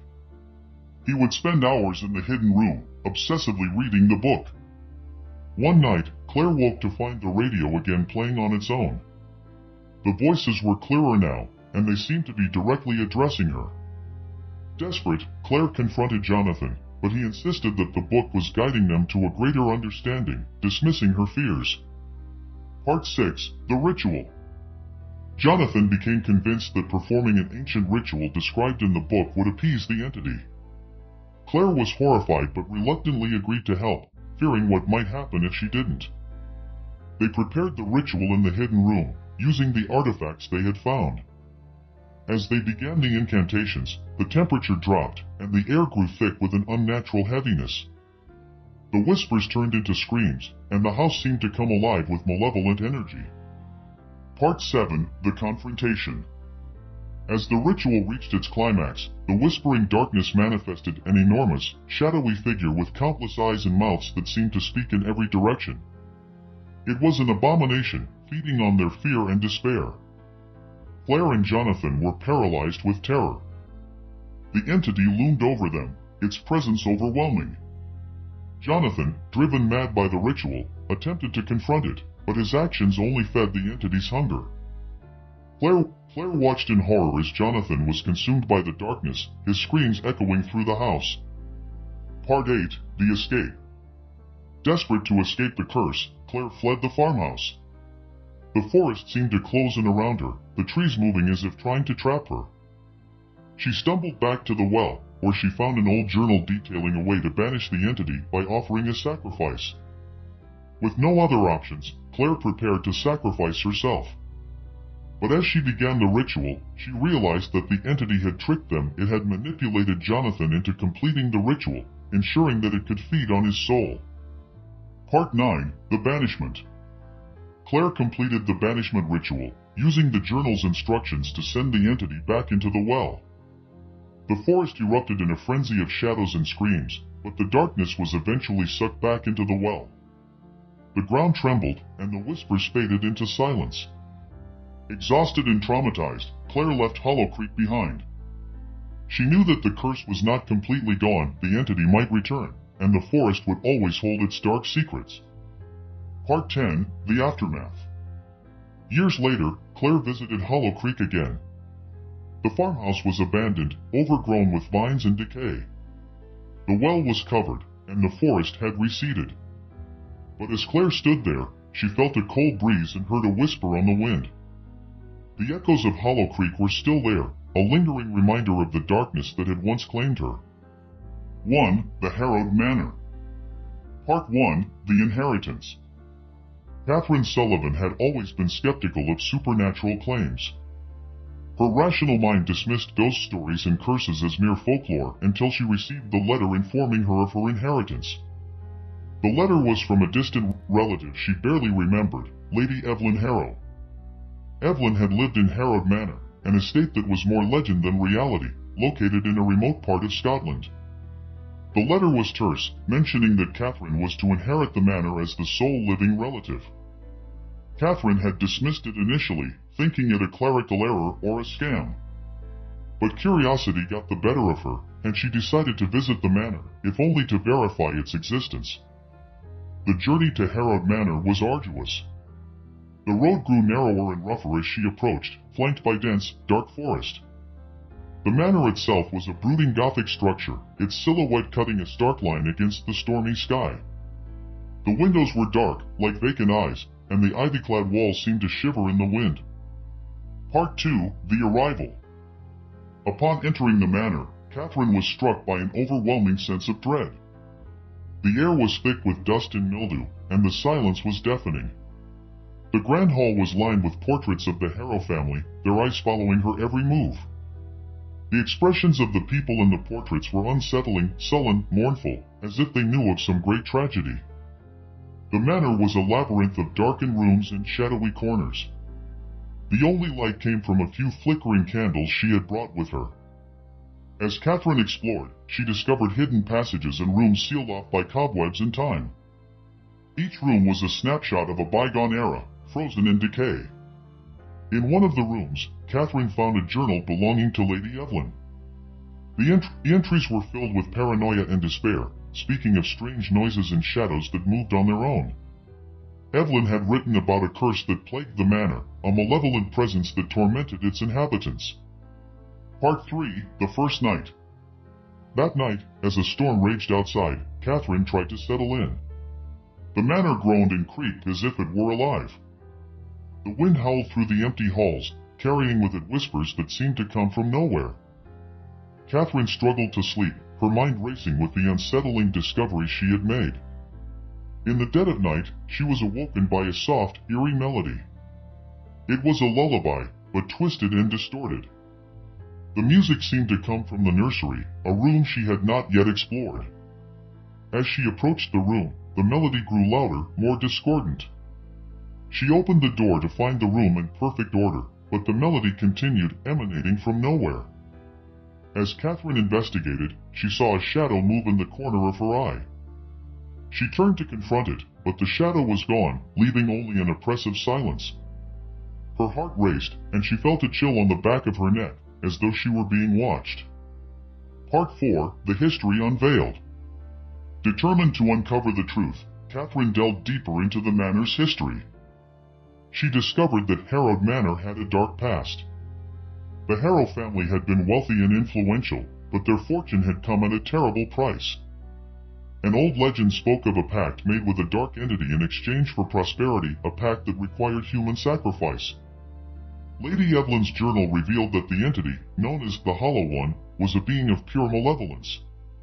It thrived on fear and despair, feeding off the suffering of those trapped within its domain.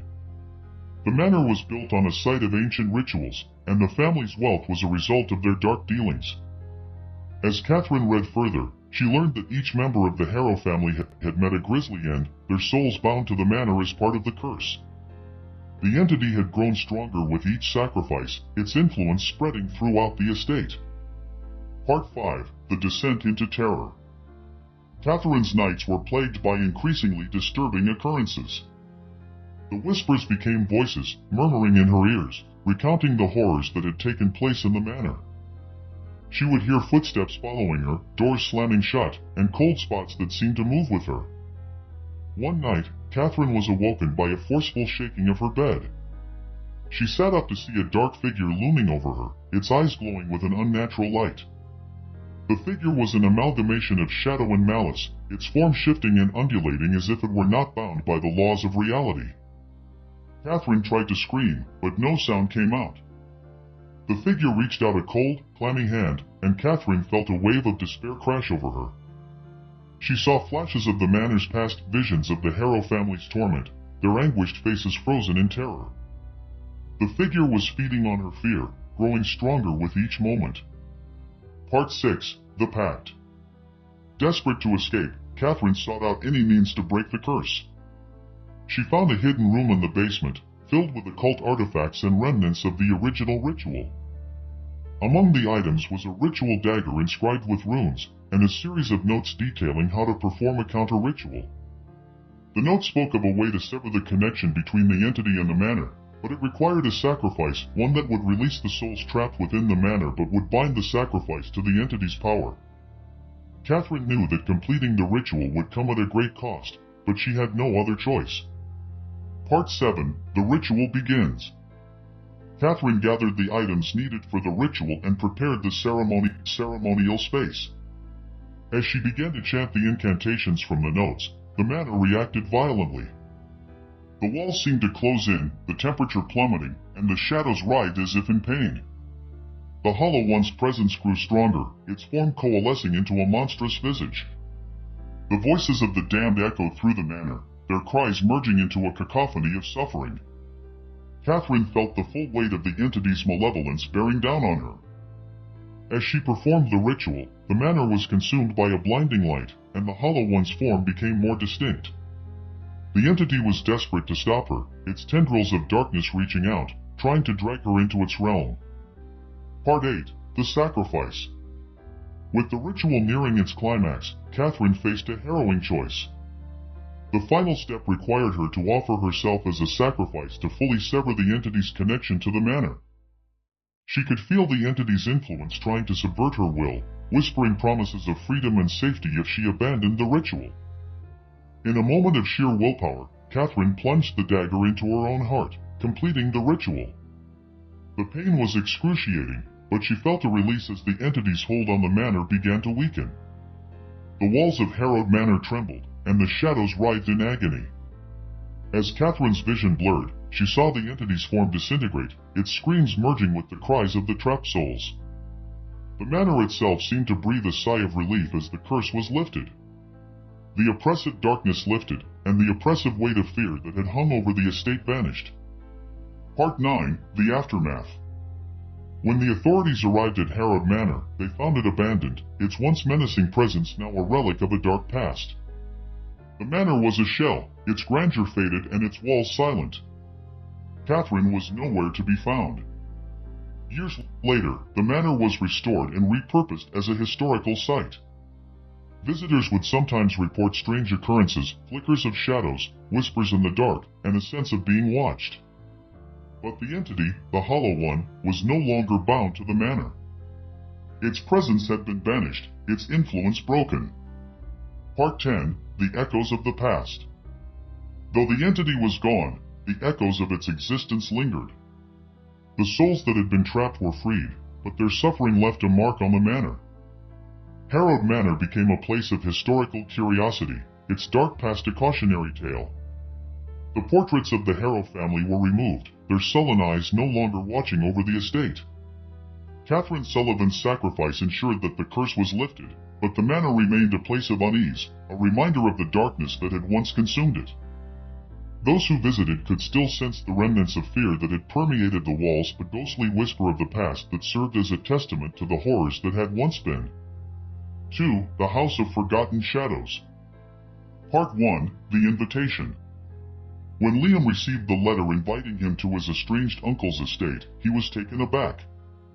His uncle, Jonathan Blackwood, had been a reclusive figure, known only for his eccentricities and rumored dabbling in the occult. The letter was cryptic, mentioning only that Liam was to inherit the house after Jonathan's recent passing. Curiosity outweighed caution, and Liam decided to visit the estate. The journey took him to a secluded area deep in the woods, where the trees grew dense and twisted, blocking out most of the sunlight. The road led to an ancient mansion shrouded in mist, its grandeur faded and its windows darkened like hollow eyes. Part 2. The Mansion. The House of Forgotten Shadows was an imposing Gothic structure. Its once grand facade was now weathered and grim, with ivy crawling up its walls and broken statues littering the grounds. The entrance creaked open as Liam pushed against it, revealing a grand hall frozen in time. Inside, the mansion was a maze of dusty rooms and forgotten relics. The air was thick with a musty smell, and the silence was so profound that every footstep seemed to echo through the empty corridors. The walls were lined with portraits of grim-faced ancestors, their eyes following Liam with unsettling intensity. The mansion seemed to be waiting for him, as though it were alive and aware of his presence. The temperature dropped noticeably, and Liam felt an inexplicable chill creeping down his spine. Part 3. The First Night. As night fell, the mansion took on a more sinister atmosphere. The wind howled through the broken windows, creating eerie sounds that seemed to whisper and wail. Liam tried to settle in for the night, but sleep eluded him. The first sign of something wrong came in the form of shadows that seemed to move on their own.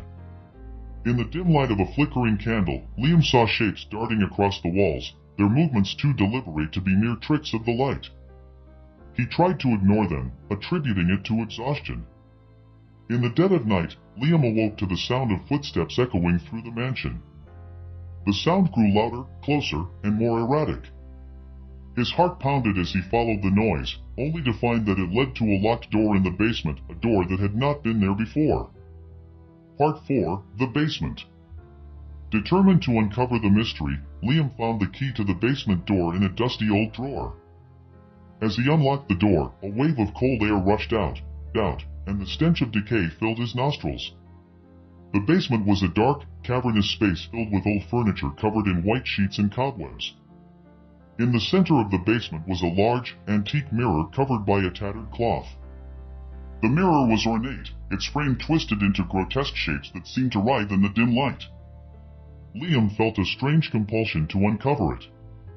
When he removed the cloth, he was greeted by his own reflection, but something was off. The reflection was distorted, with eyes that seemed to follow his every movement. The room grew colder, and Liam noticed that the reflection was not just mirroring his actions but also displaying a series of disturbing images, flashes of people in agony, twisted and contorted. Part 5: The Descent. Liam's nights became a series of horrifying experiences. He began seeing shadowy figures moving through the mansion, their forms indistinct but their presence menacing. The whispers grew louder, their voices filled with torment and despair. He would wake up to find objects in his room moved, as if someone or something was watching him. The basement became a focal point of terror. Liam discovered old journals and documents detailing Jonathan Blackwood's experiments with the supernatural. The journals spoke of a pact made with an ancient, malevolent entity, a being that thrived on fear and suffering. The mirror was a conduit for the entity, a way to peer into the realm of the damned. Part 6: The Ritual. Desperate to escape the growing sense of dread, Liam researched ways to end the curse. He found a hidden chamber in the mansion, filled with occult symbols and arcane instruments. Among the artifacts was a ritual dagger and a series of notes detailing how to banish the entity. The notes described a complex ritual that required the blood of the one who had awakened the entity. Liam realized that he was the intended sacrifice, the one who had stirred the malevolent force trapped within the mansion's walls. Part 7: The Confrontation. On the night of the ritual, the mansion seemed to come alive with malevolent energy. The shadows grew more aggressive, and the whispers turned into anguished cries. Liam set up the ritual in the basement, the mirror reflecting the growing darkness. As he began the incantations, the entity manifested in full, a towering, grotesque figure with countless eyes and mouths. The entity's presence was suffocating, its gaze piercing through Liam's soul. It fed off his fear, growing stronger with each passing moment. Liam fought to complete the ritual, but the entity was relentless. It reached out with shadowy tendrils, trying to pull him into its realm. The mirror became a portal, showing glimpses of a nightmarish world filled with tortured souls. Part 8: The Sacrifice. As the ritual reached its climax, Liam was faced with a choice: complete the ritual and sacrifice himself to banish the entity, or be consumed by the darkness. The entity's power was overwhelming, its influence spreading throughout the mansion. In a final act of defiance, Liam plunged the dagger into his own heart, completing the ritual. The mirror shattered, and the entity's screams filled the mansion. The walls trembled, and the shadows writhed as the entity was pulled back into its realm. Part 9: The Aftermath. The next morning, the mansion was eerily silent. The oppressive atmosphere had lifted, and the shadows that had once haunted the halls were gone. The mirror was shattered, its pieces scattered across the floor. Liam's body was found in the basement, the ritual complete but his life extinguished. The mansion was abandoned, its dark history now a cautionary tale. The townsfolk spoke of the house in hushed tones, recounting the story of the man who sacrificed himself to end the darkness. Part 10: The Legacy. Years later, the mansion was repurposed into a museum dedicated to its dark history. Visitors reported strange occurrences, flickers of shadowy figures, whispers in the dark, and an unsettling feeling of being watched. The mirror's fragments were displayed in a glass case, a grim reminder of the entity that had once haunted the house. The House of Forgotten Shadows became a place of eerie fascination, a testament to the true fear that had once consumed its halls. The story of Liam's sacrifice served as a chilling reminder of the darkness that lurked just beyond the veil of reality. 3. The Dark Below. Part 1. The Discovery. Sophia and her husband, Mark, had recently bought an old Victorian house in a quiet, picturesque town. The house was a fixer-upper, and they were excited about the project. However, when they began renovations, they discovered a hidden cellar beneath the basement, a cellar not mentioned in any of the property documents. The cellar was a dark, oppressive space filled with old furniture covered in dust and cobwebs. In the center of the room was a large, iron door with a strange symbol etched into it. Curiosity got the better of Mark, and he pried open the door, revealing a narrow staircase leading further down into the darkness. Part 2. The Descent. Despite Sophia's reservations, Mark insisted on exploring the depths of the cellar. They descended the stairs, the air growing colder and more stifling with each step. The walls of the tunnel were lined with strange markings and symbols that seemed to pulse with a faint, eerie glow. At the bottom of the stairs, they found a small chamber with a stone altar and an array of unsettling artifacts, jars filled with strange liquids, animal bones, and tattered books with cryptic writings. In the center of the chamber was a large, ancient book bound in human skin. The book seemed to emit a palpable sense of malevolence. Part 3. The Awakening. Mark's fascination with the book led him to read from it, despite Sophia's protests. As he recited the archaic incantations, a chilling breeze swept through the chamber, extinguishing their lanterns. The air grew heavy, and an oppressive darkness enveloped them. Suddenly, the walls of the chamber began to crack and tremble. Shadows coalesced into grotesque forms, their eyes glowing with a malevolent light. The temperature plummeted, and a guttural, inhuman growl resonated through the chamber. Sophia and Mark felt an overwhelming sense of dread, as if something ancient and evil had been awakened. Part 4. The Terror Unleashed. The entity that had been stirred from its slumber was a monstrous being, its form ever-shifting and indistinct. It was a creature of pure terror, with a presence that seemed to suck the warmth and light from the air. The shadows twisted and writhed around it, creating an ever-changing landscape of fear. Sophia and Mark were paralyzed with fear as the entity approached. Its eyes, if they could be called that, were voids of endless darkness. The entity seemed to feed off their fear, growing stronger and more tangible with each passing moment.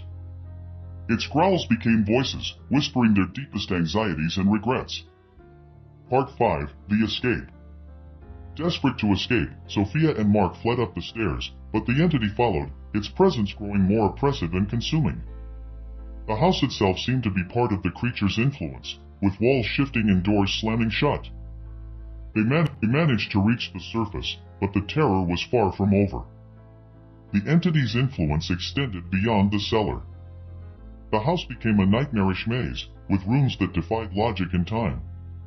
Shadows lurked in every corner, and the whispers followed them, growing louder and more frenzied. Part 6. The Sacrifice. In their desperation, they sought out an old occult expert who lived on the outskirts of town. The expert explained that the only way to banish the entity was through a ritual sacrifice, one that would sever the connection between the creature and the house. Sophia and Mark had no choice but to perform the ritual, knowing that it would require a blood sacrifice to seal the entity's power. They gathered the necessary ingredients and prepared the ritual in the cellar, but the entity's influence made the task nearly impossible. Part 7. The Final Confrontation. As they completed the ritual, the entity's wrath was unleashed.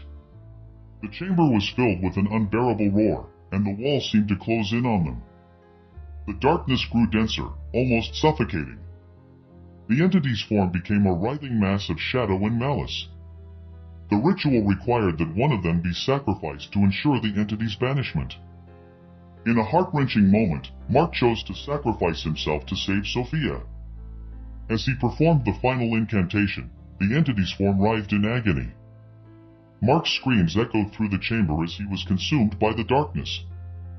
Part 8. The Aftermath.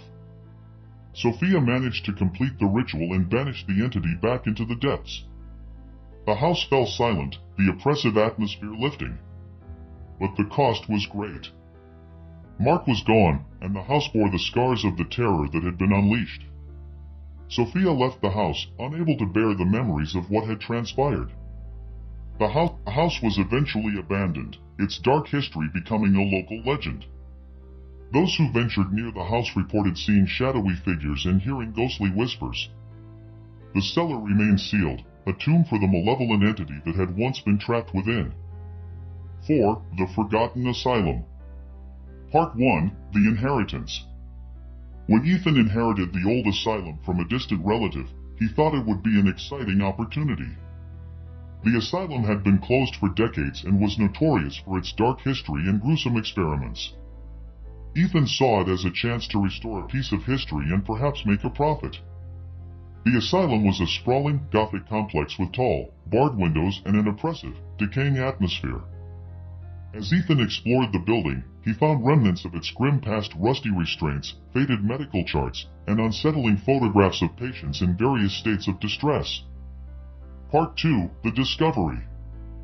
During his exploration, Ethan stumbled upon a hidden wing of the asylum that had been sealed off.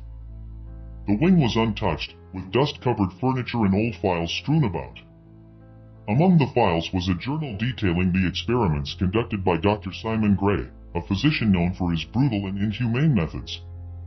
The journal spoke of experiments designed to cure mental illness through extreme means, lobotomies, sensory deprivation, and other forms of torture.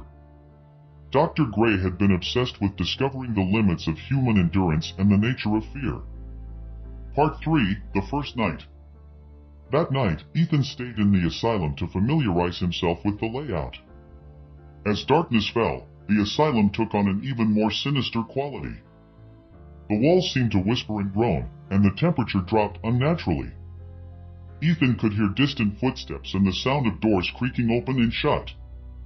He began to experience strange phenomena, objects moving on their own, cold spots that followed him, and disturbing visions of patients from the asylum's past. The air was thick with a sense of dread, as though the asylum itself were alive and aware of his presence. Part 4. The Apparitions. Ethan's nights became increasingly terrifying. He saw apparitions of former patients, their faces twisted in pain and terror. The spirits seemed to reach out to him, their eyes pleading for release. The ghostly figures appeared in every corner, their presence growing more aggressive and threatening. One night, Ethan encountered the spirit of Dr. Gray himself, a malevolent figure who roamed the asylum, continuing his experiments even in death. Dr. Gray's spirit was an imposing presence, his eyes burning with an otherworldly fire. He seemed to take pleasure in Ethan's fear, manifesting the horrors of his past experiments in grotesque visions. Part 5. The Investigation. Determined to understand the true nature of the asylum's hauntings, Ethan conducted a thorough investigation. He found records of Dr. Gray's most infamous experiment, a procedure designed to force patients into a state of absolute terror, to the point of madness. The records described how the patients were subjected to sensory deprivation and psychological torture until they could no longer distinguish reality from nightmare. The experiment was meant to unlock the secrets of fear, but it had left a lingering malevolent energy in the asylum. Part 6. The Descent into Madness. As Ethan delved deeper into the asylum's history, he began to lose his grip on reality. The boundary between the real world and the nightmares conjured by the asylum became increasingly blurred. He experienced hallucinations and encountered terrifying apparitions that seemed to draw him into their realm. The asylum's walls seemed to close in on him, and the air grew thick with the sense of being watched. Ethan felt an overwhelming sense of dread, as if the asylum was feeding on his fear and amplifying it. He began to hear Dr. Gray's voice, whispering twisted promises of enlightenment through suffering. Part 7. The Final Experiment. In a desperate attempt to escape the asylum's grasp, Ethan attempted to conduct a ritual to banish the malevolent spirits. He followed the instructions he found in Dr. Gray's journal, hoping to sever the connection between the asylum and the realm of the dead. As he performed the ritual, the asylum reacted violently. The temperature plummeted, and the shadows in the hallways seemed to come alive, writhing and shifting as if they were trying to escape. The spirits of the patients and Dr. Gray's apparition grew more aggressive, their tormented wails filling the air. Part 8. The Confrontation. The final stage of the ritual required Ethan to confront his deepest fears and personal demons. The asylum became a nightmarish landscape, filled with grotesque visions of his past mistakes and regrets. Dr. Gray's spirit was a relentless tormentor, manifesting Ethan's darkest fears and trying to break his will. Ethan's sanity was pushed to the brink as he faced the full force of the asylum's malevolent energy. The spirits of the patients seemed to plead for release, their anguished cries echoing through the halls. The air was suffocating, and the darkness seemed to press in from all sides. Part 9: The Sacrifice. The ritual required a final sacrifice to break the connection between the asylum and the spirit world. Ethan realized that the only way to end the torment was to offer himself as the sacrifice. As he completed the ritual, the asylum's walls trembled, and the spirit's wails grew louder. Ethan was consumed by the darkness, his body and soul becoming part of the asylum's malevolent energy. The ritual was completed, and the spirits were freed, but the cost was great. The asylum fell silent, its dark presence now a part of its history. Part 10: The Legacy.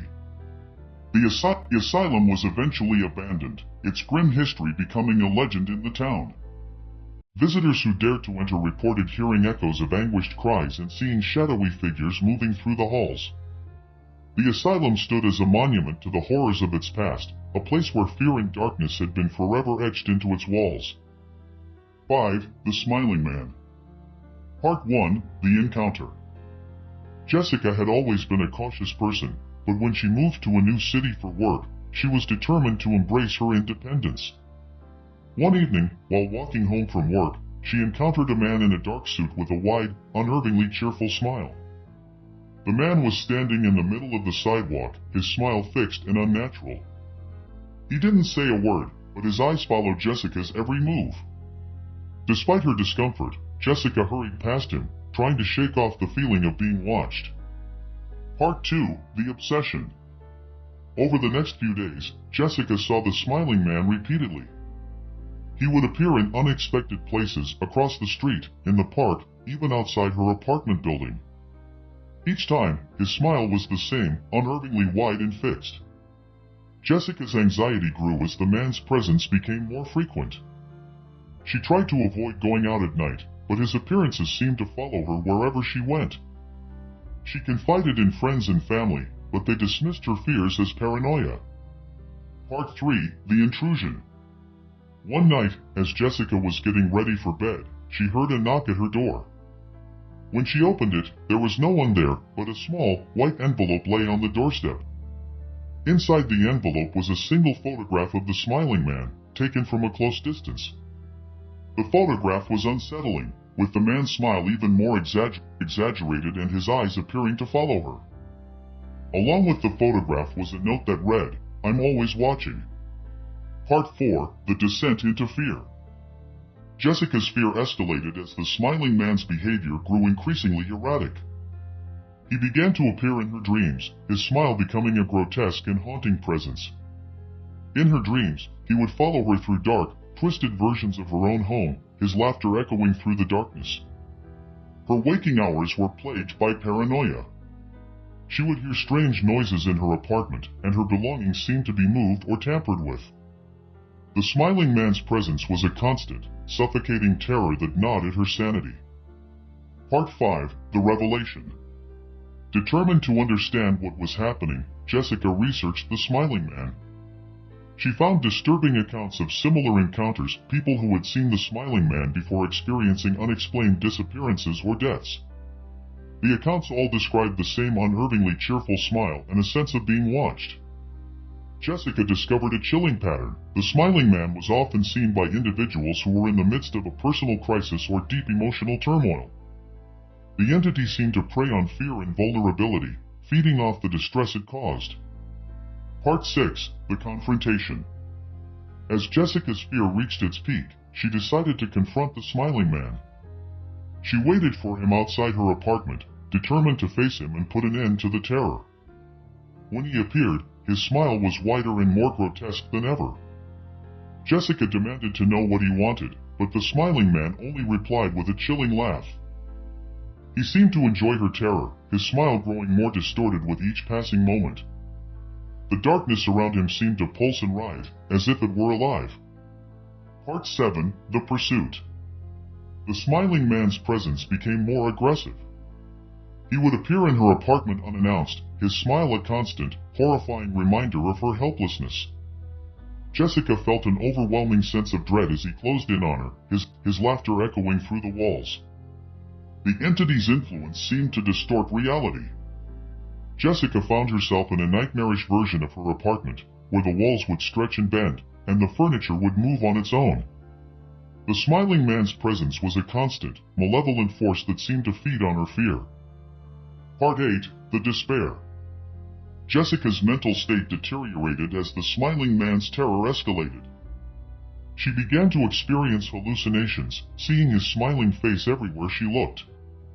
Her sleep was plagued by nightmares, and her waking hours were filled with a constant, oppressive fear. The smiling man's presence became a living nightmare, his laughter a chilling reminder of her descent into madness. Jessica felt as though she were being pulled into his realm, a place of endless darkness and torment. Part 9. The Final Encounter. In a desperate attempt to escape, Jessica sought help from a psychic who specialized in dealing with malevolent entities. The psychic performed a ritual to banish the smiling man, but the entity's power was overwhelming. The ritual seemed to only enrage the smiling man further, his presence growing more oppressive. Jessica was forced to confront her deepest fears as the smiling man's laughter became a deafening roar. The entity's form grew larger and more grotesque, its smile a nightmarish visage of pure terror. Jessica realized that the smiling man was not just a physical entity but a manifestation of her deepest fears and anxieties. Part 10. The End. The psychic's ritual failed, and Jessica was left to confront the smiling man alone. In a final, harrowing confrontation, she faced the entity in her own mind, battling her fears and trying to reclaim her sanity. The struggle was intense, and Jessica felt as though she were being torn apart by the smiling man's malevolent energy. In the end, Jessica's sanity was shattered, and the smiling man's presence consumed her. Her apartment was found abandoned, with no sign of her except for a series of disturbing photographs and notes that chronicled her descent into madness. The smiling man remained a haunting legend, a reminder of the darkness that lurks within our deepest fears. 6. The Whispering Woods.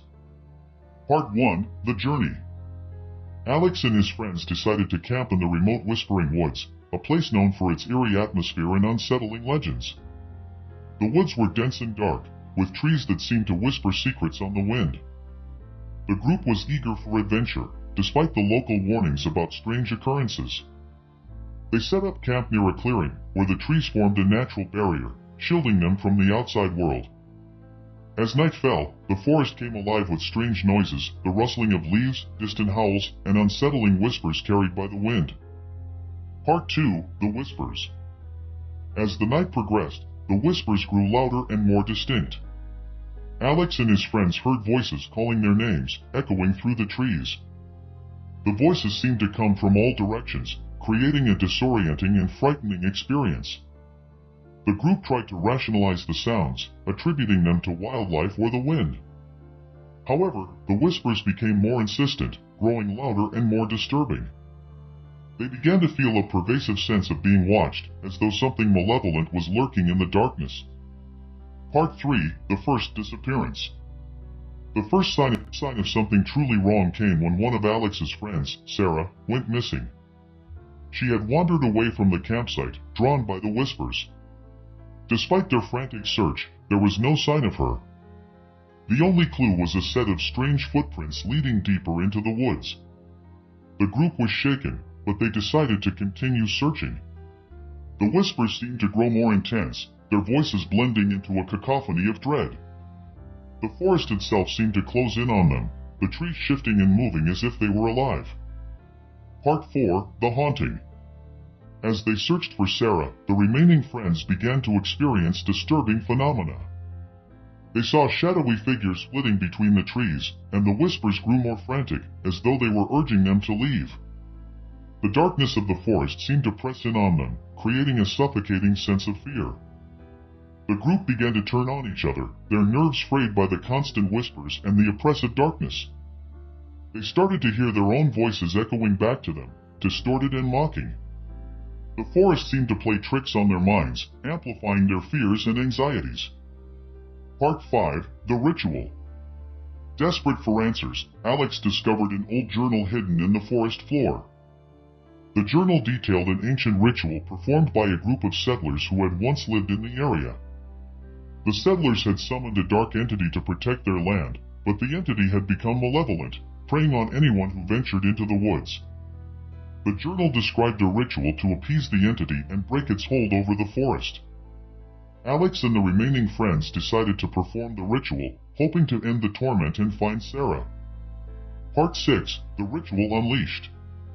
As they performed the ritual, the forest reacted violently. The whispers turned into anguished cries, and the shadows grew more aggressive. The trees seemed to writhe and twist, and the air was filled with a suffocating sense of dread. The ritual required a sacrifice to appease the entity. The friends were faced with a horrific choice. One of them had to be sacrificed to complete the ritual. The entity's presence grew more tangible, its form shifting between shadows and darkness. Part 7. The Final Confrontation. The entity manifested in the clearing, a monstrous figure of shifting darkness with eyes that glowed with an otherworldly light. Its presence was overwhelming, and the forest seemed to close in around it. The friends were paralyzed with fear as the entity approached. The entity's whispers became a deafening roar, its voice echoing with the torment of countless souls. The friends were forced to confront their deepest fears and regrets as the entity fed off their terror. The darkness seemed to suffocate them, and the air was thick with a sense of impending doom. Part 8. The Sacrifice. In a desperate bid to end the torment, one of the friends volunteered for the sacrifice. The entity's eyes burned with anticipation as the sacrifice was made. The forest fell silent, the whispers and cries fading into an oppressive stillness. The entity was appeased, and the forest seemed to return to its former state. However, the cost was great. The remaining friends were left traumatized and broken, their minds scarred by the horrors they had witnessed. Part 9. The Aftermath. The authorities found the campsite abandoned, with no sign of the missing friends except for the disturbing journal and evidence of the ritual. The Whispering Woods became a place of eerie fascination, with locals recounting the story of the group's ill-fated adventure. The forest remained a place of dark legend, its whispers and shadows a reminder of the malevolent entity that lurked within. Those who ventured into the woods reported strange occurrences and unsettling feelings, as though the darkness of the forest had left an indelible mark on the land. Part 10. The Legacy. The story of Alex and his friends became a cautionary tale, a grim reminder of the dangers that lurk in the dark corners of the world. The Whispering Woods remained a place of fear and mystery, its shadows and whispers a testament to the ancient malevolence that had been awakened. 7. The Cursed Portrait. Part 1. The Inheritance. Emma inherited a beautiful, ornate portrait from her grandmother. The portrait depicted a woman dressed in old-fashioned clothing, her eyes seemingly alive and following Emma's every move. Emma was intrigued by the portrait, despite her grandmother's cryptic warnings about its dark history. The portrait was a stunning piece, with intricate details and a hauntingly beautiful aura. Emma decided to hang it in her living room, believing it would add a touch of elegance to her home. Part 2. The Strange Occurrences. Soon after hanging the portrait, Emma began to experience strange occurrences. She would hear faint whispers in the middle of the night, and objects in her home would move on their own. The whispers seemed to come from the direction of the portrait, and Emma felt an increasing sense of unease. The portrait itself seemed to take on a life of its own. The woman's expression changed subtly, her eyes growing darker and more intense. Emma began to feel as though the woman in the portrait was watching her, her gaze following Emma's every movement.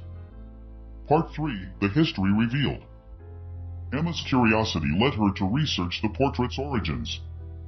She discovered that it had been painted by a renowned artist who had mysteriously disappeared.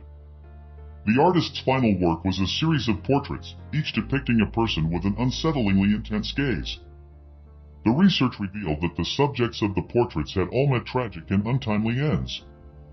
The portraits' eyes were said to be cursed, trapping the souls of those depicted and drawing their energy into the painting. Part 4. The Possession. As the days went by, Emma's experiences grew more disturbing. She began to feel as though she were being controlled by an external force. Her dreams were filled with dark visions, and she started to act out in ways that were out of character.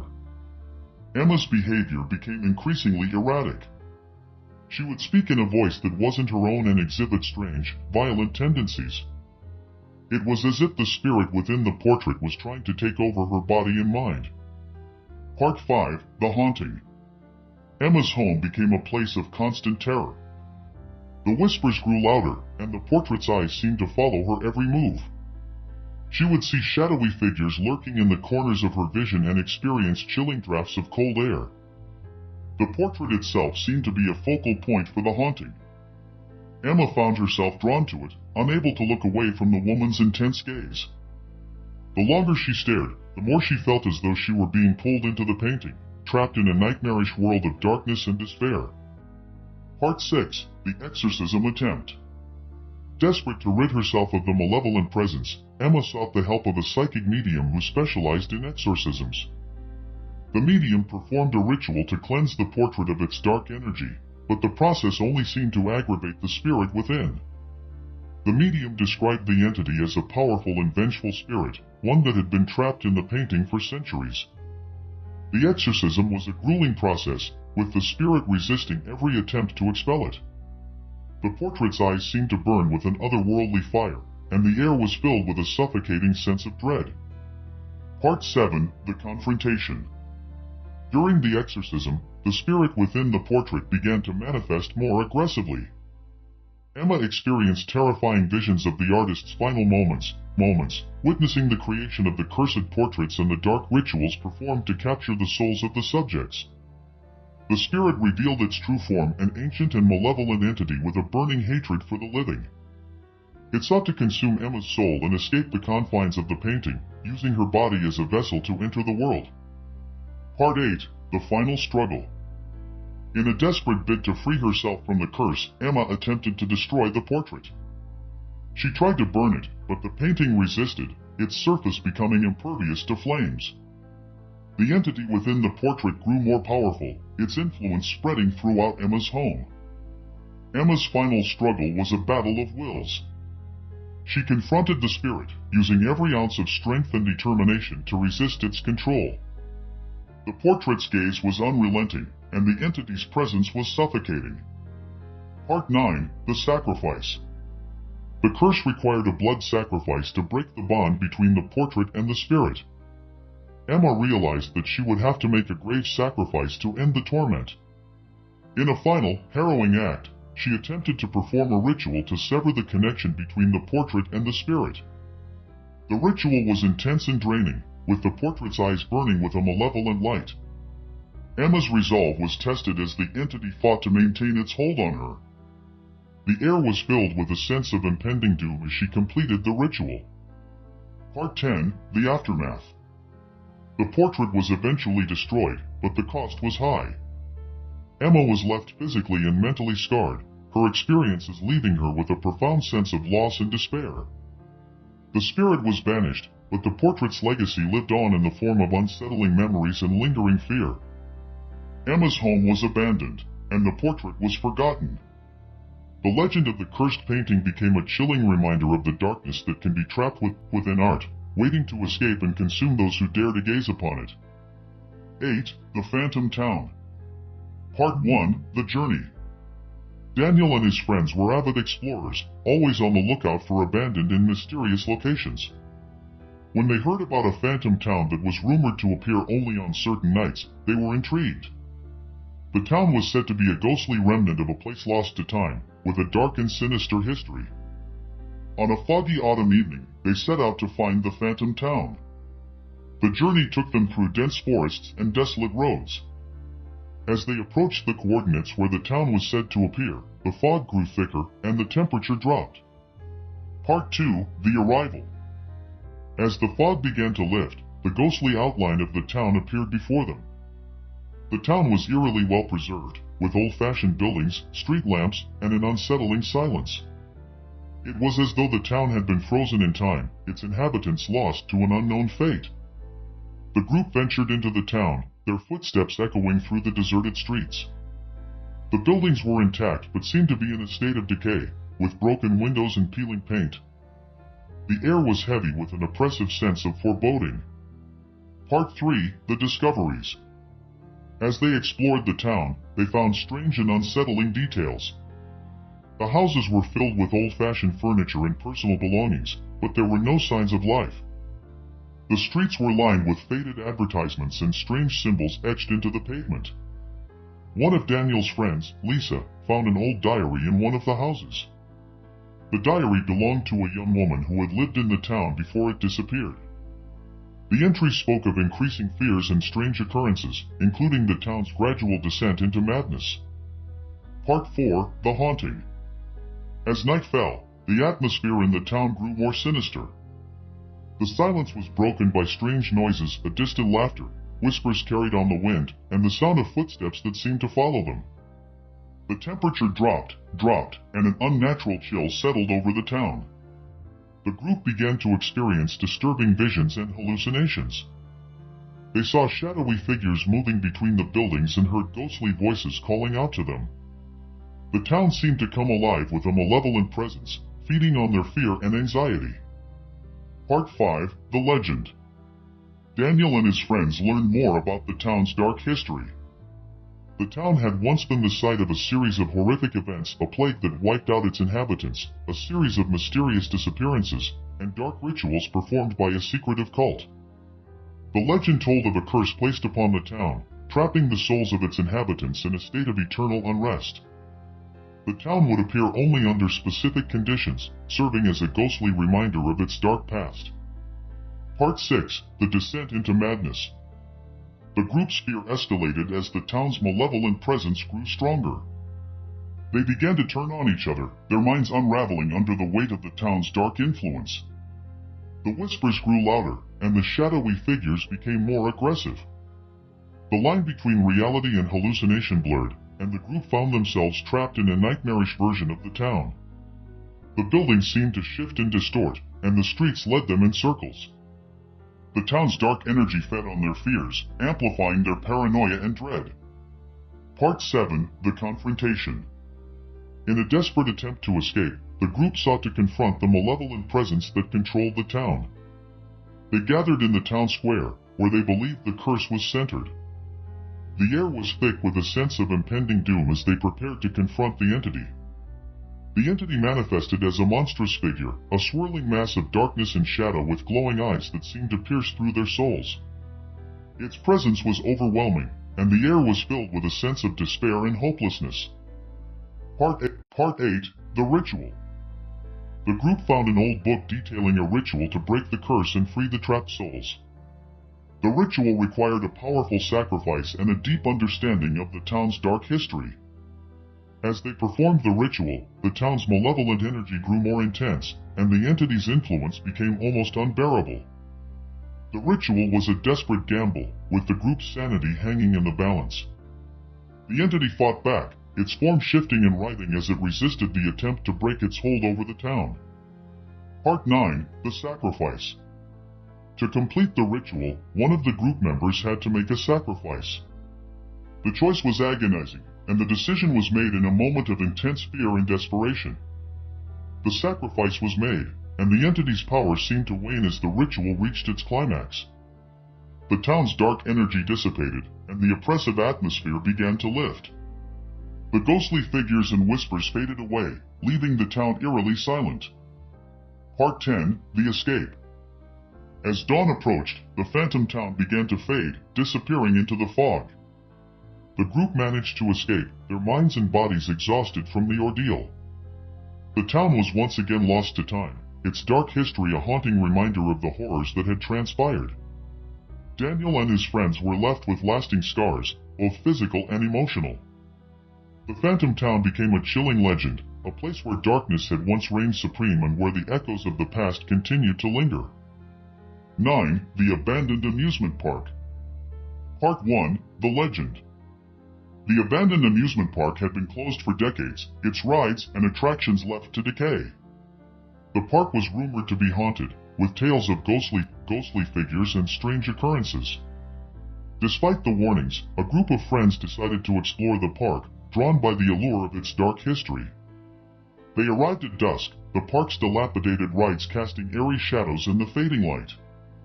The air was thick with a sense of foreboding, and the silence was broken only by the creaking of rusted metal and the distant howling of the wind. Part 2. The Exploration. The group ventured into the park, their flashlights cutting through the darkness.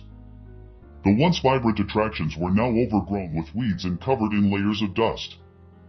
The Ferris wheel loomed overhead, its seats swaying gently in the breeze. As they explored, they discovered strange and unsettling details: old carnival games with broken, eerie prizes, and faded posters advertising long-forgotten shows. The atmosphere was heavy with a sense of abandonment and decay. Part 3. The First Sign. The first sign of something truly unsettling came when one of the friends, Mark, disappeared. He had wandered off on his own, drawn by a strange noise. The group searched for him, calling out his name, but there was no sign of him. The only clue was a faint, haunting melody playing from the park's old carousel. The carousel's music box seemed to be playing on its own, the tune a chilling reminder of the park's dark past. Part 4. The Haunting. As the night progressed, the group began to experience disturbing phenomena. They heard ghostly laughter and the sounds of carnival games being played. Shadowy figures seemed to move between the rides, and the air grew colder with each passing hour. The park seemed to come alive with a malevolent presence.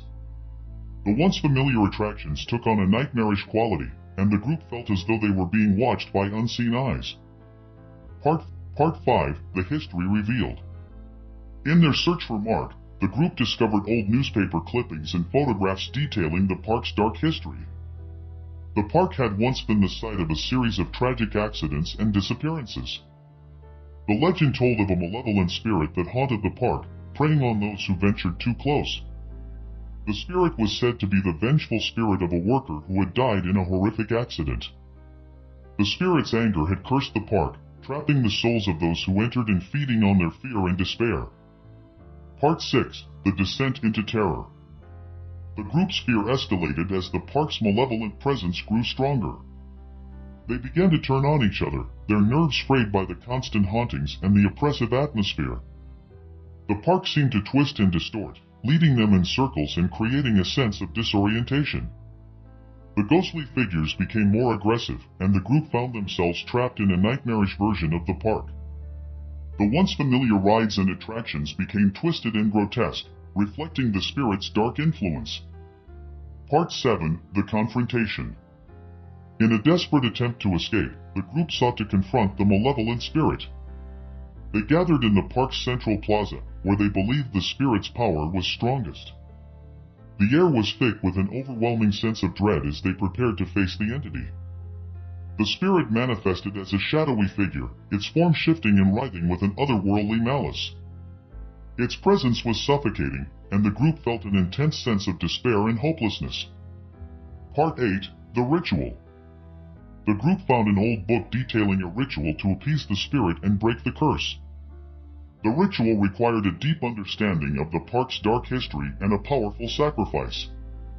As they performed the ritual, the park's malevolent energy grew more intense, and the spirit's influence became almost unbearable. The ritual was a grueling process, with the group's sanity hanging in the balance. The spirit fought back, its form becoming more distorted and its power more overwhelming. Part 9. The Sacrifice. To complete the ritual, one of the group members had to make a sacrifice. The decision was agonizing, and the group was faced with a choice between their own safety and the life of one of their own. The sacrifice was made, and the spirit's power seemed to wane as the ritual reached its climax. The park's dark energy dissipated, and the oppressive atmosphere began to lift. The ghostly figures and haunting sounds faded away, leaving the park eerily silent. Part 10. The Aftermath. The park was eventually abandoned, its dark history and the events of that night becoming a chilling legend. The group managed to escape, their minds and bodies scarred by the ordeal. The abandoned amusement park remained a place of fear and mystery, a reminder of the malevolent spirit that had once haunted its grounds. The park's legacy lived on as a grim reminder of the darkness that can lurk within even the most innocent-seeming places. Those who dared to enter reported strange occurrences and unsettling feelings, as though the spirit's curse had left an indelible mark on the land. 10. The Shadow in the Mirror. Part 1. The Discovery. Laura inherited an antique mirror from her late aunt, a beautiful piece with intricate carvings and an ornate frame. The mirror had been in her family for generations, and Laura was excited to display it in her home. At first, the mirror seemed to be a charming addition to her decor. However, Laura soon began to notice something unsettling about it. Shadows seemed to move within the mirror, and the reflection occasionally appeared to shift in unnatural ways. Part 2. The Disturbances. Laura's experiences with the mirror grew more disturbing. She would see dark, shadowy figures moving in the reflection, even when the room behind her was empty. The figures seemed to watch her with a malevolent gaze, their presence unsettling and oppressive. Laura tried to ignore the disturbances, but they grew more frequent and intense. She would hear whispers coming from the mirror, and the shadows seemed to grow darker and more aggressive. Part 3. The Investigation. Determined to understand what was happening, Laura researched the mirror's history. She discovered that it had been owned by a woman who had been involved in dark rituals and occult practices.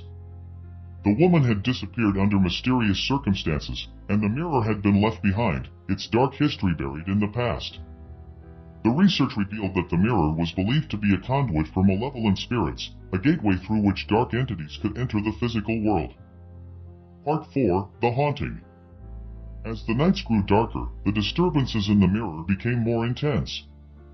The shadows within the reflection began to take on a more defined shape, and the whispers grew louder and more insistent. Laura felt as though she were being watched by an unseen presence. The mirror's surface seemed to ripple and distort, and Laura began to experience terrifying visions. She saw scenes of violence and despair, the reflection showing a twisted and nightmarish version of her reality. Part 5. The Possession. Laura's experiences with the mirror took a darker turn when she began to feel as though she were losing control of her own mind. She would act out in ways that were out of character, and her thoughts became increasingly chaotic and disjointed. It became clear that the malevolent presence within the mirror was trying to take over her body and mind.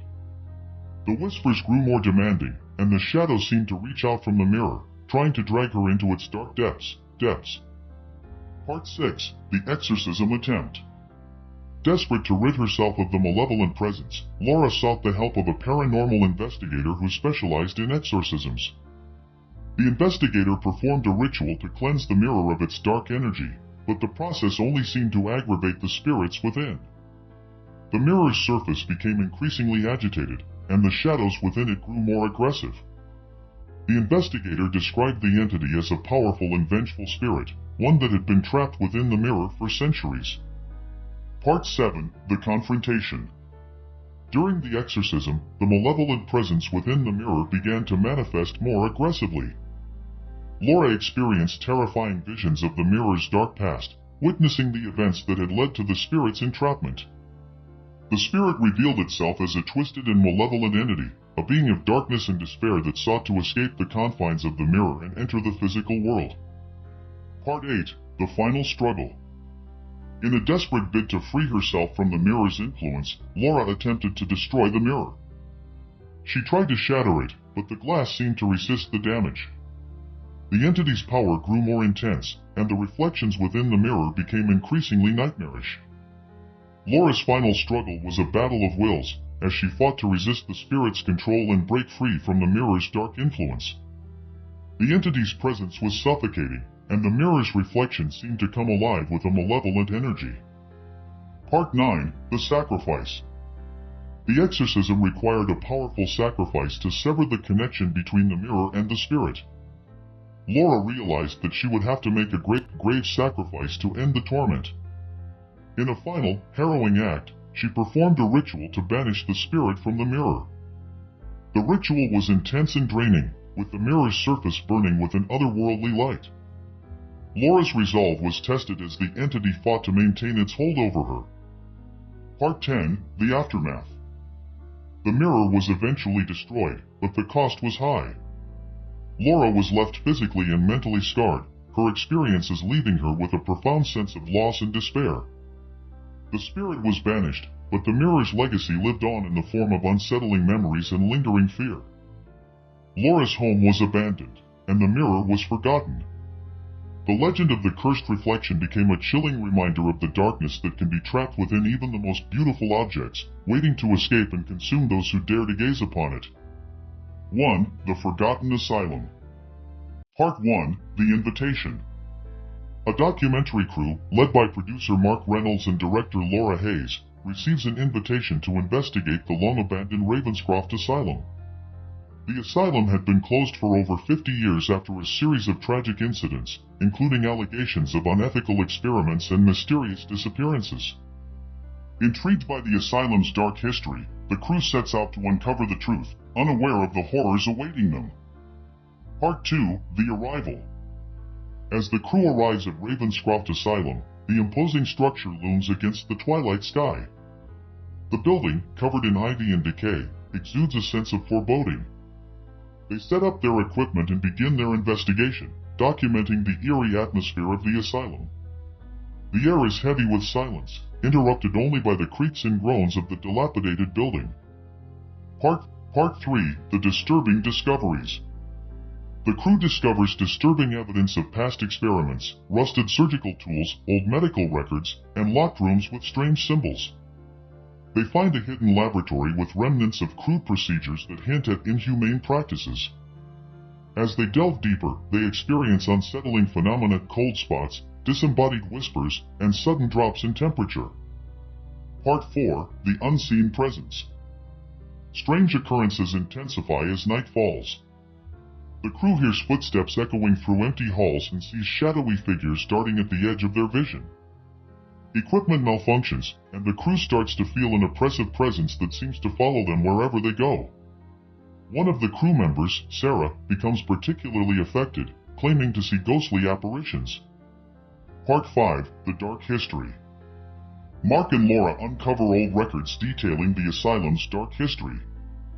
They learn about Dr. Victor Blackwood, a psychiatrist known for his cruel experiments on patients, who vanished mysteriously. The records also mention a series of violent incidents and unexplained deaths that plagued the asylum before its closure. Part 6. The Haunting Escalates. As the crew pieces together the asylum's history, the hauntings grow more aggressive.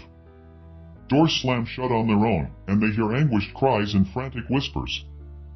Sarah begins to exhibit strange behavior, speaking in a voice that doesn't seem to be her own. The crew is tormented by visions of the asylum's tragic past, experiencing hallucinations of patients in torment. Part 7. The Encounter. The crew sets up cameras in the asylum's old ward, hoping to capture evidence of the supernatural.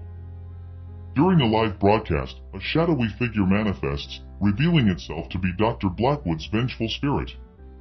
The spirit's rage manifests in violent poltergeist activity, throwing objects and causing electrical failures. The crew realizes they are dealing with a powerful and malevolent entity. Part 8. The Ritual.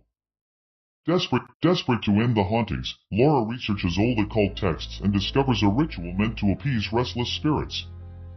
The crew performs the ritual in the asylum's main hall, but the process is fraught with danger. The entity resists, growing more furious as they attempt to banish it. The air becomes thick with malevolence, and the crew struggles to complete the ritual. Part 9. The Sacrifice. The ritual requires a sacrifice to appease the spirit. Sarah, who has been most affected, volunteers to perform the sacrifice, believing it to be the only way to end the torment. As she performs the final steps of the ritual, the spirit's rage peaks, leading to a climactic confrontation. The asylum's walls seem to close in, and the crew is pushed to their limits. Part 10. The Aftermath. With the ritual completed, the spirit of Dr. Blackwood is finally banished. The asylum's malevolent presence dissipates, leaving the crew physically and emotionally exhausted. They leave Ravenscroft Asylum, forever changed by their experiences. The documentary captures the terrifying events, but the true horrors of the asylum remain etched in their memories.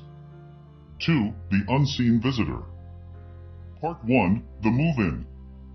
The Thompson family, Emma, David, and their 2 children, Lily and Sam, move into a charming old house in a quiet suburban neighborhood.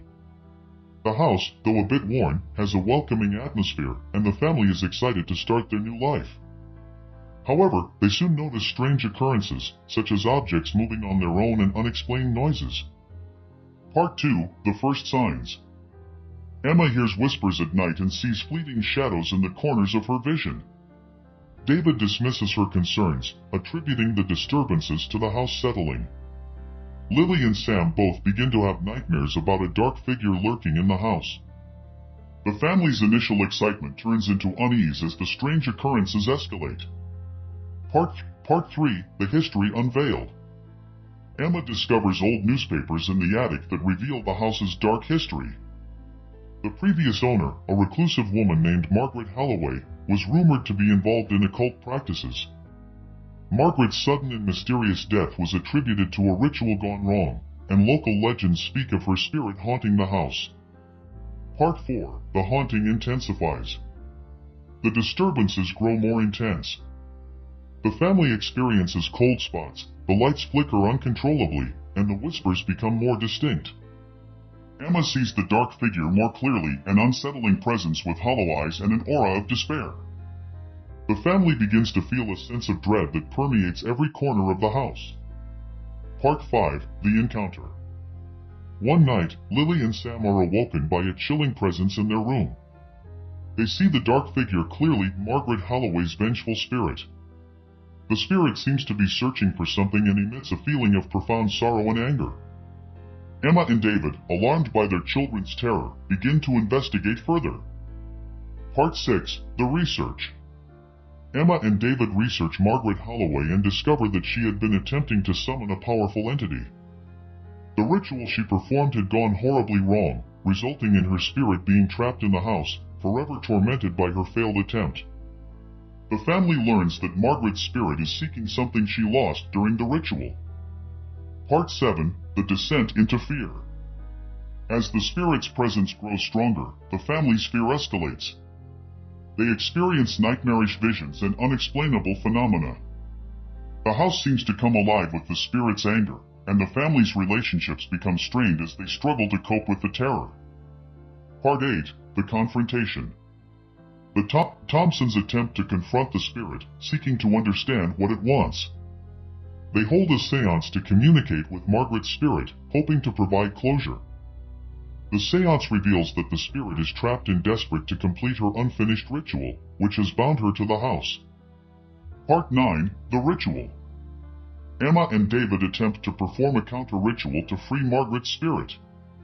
They gather the necessary items and perform the ritual in the basement, where the original ritual took place. The spirit's presence becomes more violent as the ritual progresses, and the family faces terrifying apparitions and supernatural events. Part 10. The Resolution.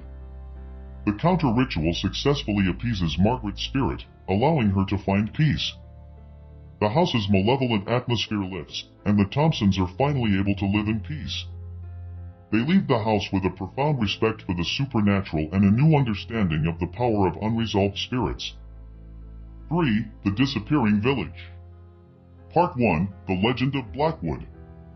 The remote village of Blackwood had been shrouded in mystery and legend for centuries. Located deep within a dense forest, it was known for its isolation and peculiar traditions. Local folklore spoke of the village disappearing every few decades, only to reappear with new inhabitants, its history erased from memory. Part 2. The Investigation Begins.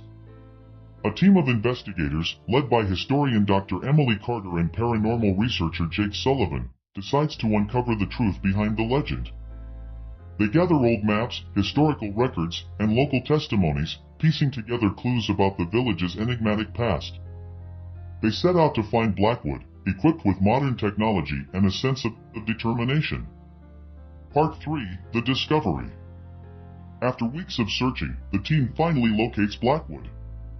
The village appears deserted, with overgrown vegetation and abandoned buildings. The once vibrant community now lies in ruin, its streets eerily silent. The investigators begin their exploration, documenting the scene and noting the strange absence of any signs of recent activity. Part 4: The First Clues. As the team explores, they discover cryptic symbols etched into the village's buildings. They find a series of strange artifacts, including old diaries and ritualistic objects. The artifacts hint at a dark history involving occult practices and ancient rituals performed by the village's ancestors. Part 5: The Haunting begins. Strange occurrences soon follow. The investigators experience unexplained phenomena, cold spots, sudden gusts of wind, and eerie whispers. Shadows seem to move independently of their sources, and the team feels an oppressive presence that grows stronger with each passing hour. The village appears to come alive with a malevolent force. Part 6: The Legend Unfolds.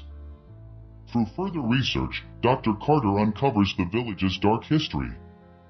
Blackwood was once home to a secretive cult that practiced forbidden rites to summon and control ancient deities. The cult's rituals were meant to grant them power and immortality, but they came at a terrible cost. The village was cursed to disappear and reappear, trapping its inhabitants in a cycle of suffering. Part 7: The Disappearance. As night falls, the village begins to exhibit more disturbing phenomena. The investigators experience vivid hallucinations and terrifying visions of past rituals and sacrifices. The village's layout seems to shift, with streets twisting and turning in impossible ways. The investigators realize they are trapped within a supernatural maze, unable to find their way out. Part 8: The Confrontation. Desperate to escape, the team decides to confront the malevolent force that controls the village. They locate an ancient ritual site at the heart of the village, where they believe the curse originated. The atmosphere is thick with malevolence as they prepare to perform a counter-ritual to break the curse. Part 9: The Ritual. The counter-ritual requires specific ingredients and precise incantations. As the team performs the ritual, the village's dark energy intensifies, and the malevolent force becomes more aggressive. The investigators are subjected to intense supernatural assaults, with spirits of the cult's victims appearing and tormenting them. Part 10: The Sacrifice. To complete the counter-ritual, the team must make a sacrifice. One member of the team volunteers, believing it to be the only way to save the others. The sacrifice is made, and the village's malevolent energy begins to dissipate. The curse is lifted, and Blackwood starts to fade from existence. Part 11: The Escape. With the curse broken, the investigators manage to escape the village. They leave behind a place that is now just a haunting memory. The experience leaves them physically and emotionally scarred, and the legend of Blackwood becomes a chilling reminder of the dark forces that lurk beyond the veil of reality. 4: The Sinister Carnival. Part 1: The Arrival. A traveling carnival arrives in the small town of Eldridge, bringing with it an air of excitement and nostalgia. The carnival, with its colorful tents and whimsical attractions, seems like a welcome distraction from the town's everyday monotony. However, beneath its cheerful facade lies a dark and malevolent force. Part 2: The First Night. As the carnival opens, the townspeople flock to its attractions. They enjoy the rides, games, and shows, but some start to notice strange occurrences, unsettling glimpses of shadowy figures, and an inexplicable sense of dread. A group of friends, Emily, Tom, and Sarah, begin to suspect that something is amiss. Part 3: The Unsettling Revelations. Emily, Tom, and Sarah investigate the carnival's history. They discover that the carnival has a dark past, with records of mysterious disappearances and gruesome rituals performed by its founders. The carnival's owner, Mr. Alistair Blackwood, is rumored to be involved in occult practices, using the carnival as a front for dark ceremonies. Part 4: The Haunting Attractions. The friends notice that the carnival's attractions become increasingly disturbing. The Ferris wheel seems to spin on its own, and the games display sinister prizes. The performers in the shows act unnervingly strange, with their eyes showing a glimmer of malevolence. The carnival's atmosphere becomes suffused with an unsettling energy. Part 5: The Disappearances. One by one, people begin to disappear from the carnival. The friends find themselves drawn into a nightmarish world where the carnival's rides and attractions transform into torturous and grotesque versions of themselves. They realize that the carnival is a trap designed to lure and ensnare its visitors. Part 6. The Hidden Chamber. Emily, Tom, and Sarah discover a hidden chamber beneath the carnival's main tent. The chamber is filled with ritualistic symbols, sacrificial tools, and evidence of dark ceremonies. They learn that the carnival is a cover for a cult that performs rituals to summon and control a powerful entity. Part 7. The Malevolent Entity. The cult's rituals are meant to harness the energy of the carnival's visitors to empower an ancient and malevolent entity. The entity, a monstrous and shape-shifting being, feeds on the fear and despair of its victims. The friends realize that they must stop the entity before it escapes into the world. Part 8. The Confrontation. The friends confront Mr. Blackwood and the cult during a ritual in the main tent. The entity manifests, a swirling mass of darkness and terror. The carnival becomes a battleground as the friends fight to disrupt the ritual and prevent the entity's release. Part 9. The Ritual. To stop the entity, the friends must perform a counter-ritual to nullify the cult's spell. They gather the necessary items and perform the ritual amidst the chaos of the carnival's distorted attractions. The entity's power grows more intense, and the carnival's atmosphere becomes increasingly hostile. Part 10. The Sacrifice. The counter-ritual requires a significant sacrifice to break the entity's hold. One of the friends volunteers, believing it to be the only way to save the others. The sacrifice is made, and the entity's power begins to wane as the ritual reaches its climax. Part 11. The Aftermath. With the entity banished, the carnival's malevolent energy dissipates. The carnival vanishes, leaving behind only a sense of lingering dread. The friends return to their town, forever changed by their experience. The legend of the sinister carnival becomes a dark tale whispered among the townspeople, a reminder of the horrors that lurk beneath the surface of even the most innocent-seeming events. 5. The Haunting Melody. Part 1. The Discovery. Nathan, a struggling musician, stumbles upon an old music hall while exploring an abandoned district.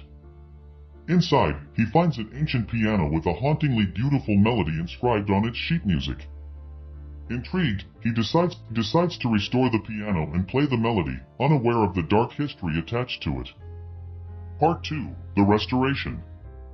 Nathan dedicates himself to restoring the piano, working tirelessly to bring it back to its former glory. As he plays the melody, he experiences strange and unsettling occurrences. The music seems to take on a life of its own, and Nathan begins to hear ghostly voices and see shadowy figures. Part 3. The History Revealed. Nathan researches the music hall's history and discovers that it was once home to a tragic orchestra. The melody on the piano was composed by a brilliant but troubled musician who vanished mysteriously. The music hall was later abandoned after a series of unexplained deaths and hauntings. Part 4. The Haunting Intensifies. As Nathan continues to play the melody, the supernatural activity in his life intensifies. He begins to experience vivid and horrifying visions of the orchestra's final performance, witnessing scenes of violence and despair. The spirits of the musicians seem to be reaching out to him, seeking something from their past. Part 5. The Possession. Nathan becomes increasingly obsessed with the melody, and his behavior starts to change. He experiences moments of uncontrollable rage and despair, and his friends notice a disturbing transformation in him. It becomes clear that the spirits are trying to possess him, using the melody as a conduit. Part 6. The Investigation. Desperate to understand what is happening, Nathan enlists the help of a paranormal expert, Dr. Lisa Moore. Together, they uncover the truth about the melody and the orchestra's tragic fate. The melody was a cursed composition that bound the spirits of the musicians to the music hall. Part 7. The Confrontation. Nathan and Dr. Moore confront the spirits during a seance, trying to communicate with them and find out what they need to be at peace. The seance reveals that the spirits are trapped in a cycle of torment, reliving their final performance over and over. Part 8. The Ritual.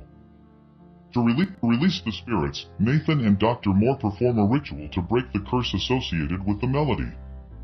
They must play the melody in reverse while performing a series of incantations to undo the damage caused by the original composition. The ritual takes place in the music hall, which becomes increasingly chaotic as the spirits resist. Part 9. The Sacrifice. The ritual requires a significant sacrifice to sever the connection between the spirits and the melody.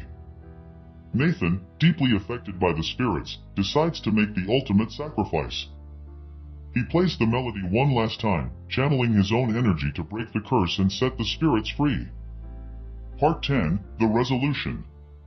With the curse broken, the spirits find peace, and the music hall returns to its former state of tranquility. Nathan is left with a profound sense of relief but is forever changed by his experience. The haunting melody becomes a part of his music, a reminder of the dark and tragic history he uncovered. 6. The Demon's Diary. Part 1. The Find. Alex, a teenager with a penchant for the occult, discovers an old diary in the attic of his new home. The diary belongs to a sinister figure named Damian Blackwood, who was rumored to be a powerful and malevolent demonologist. The diary contains detailed accounts of dark rituals and demonic summoning. Part 2. The Obsession. Intrigued by the diary, Alex begins to study its contents. He becomes obsessed with the rituals described within, trying to replicate them to gain supernatural knowledge. His friends, Laura and Mike, become concerned as they notice his growing fixation on the dark arts. Part 3. The Summoning. Despite warnings from his friends, Alex performs one of the rituals from the diary. The ritual seems to succeed, and he starts to experience supernatural phenomena, strange voices, shadowy figures, and disturbing visions. The demon he summoned, however, is far more malevolent than he anticipated. Part 4. The Possession. As the demon's influence grows, Alex begins to lose control of his own mind and body.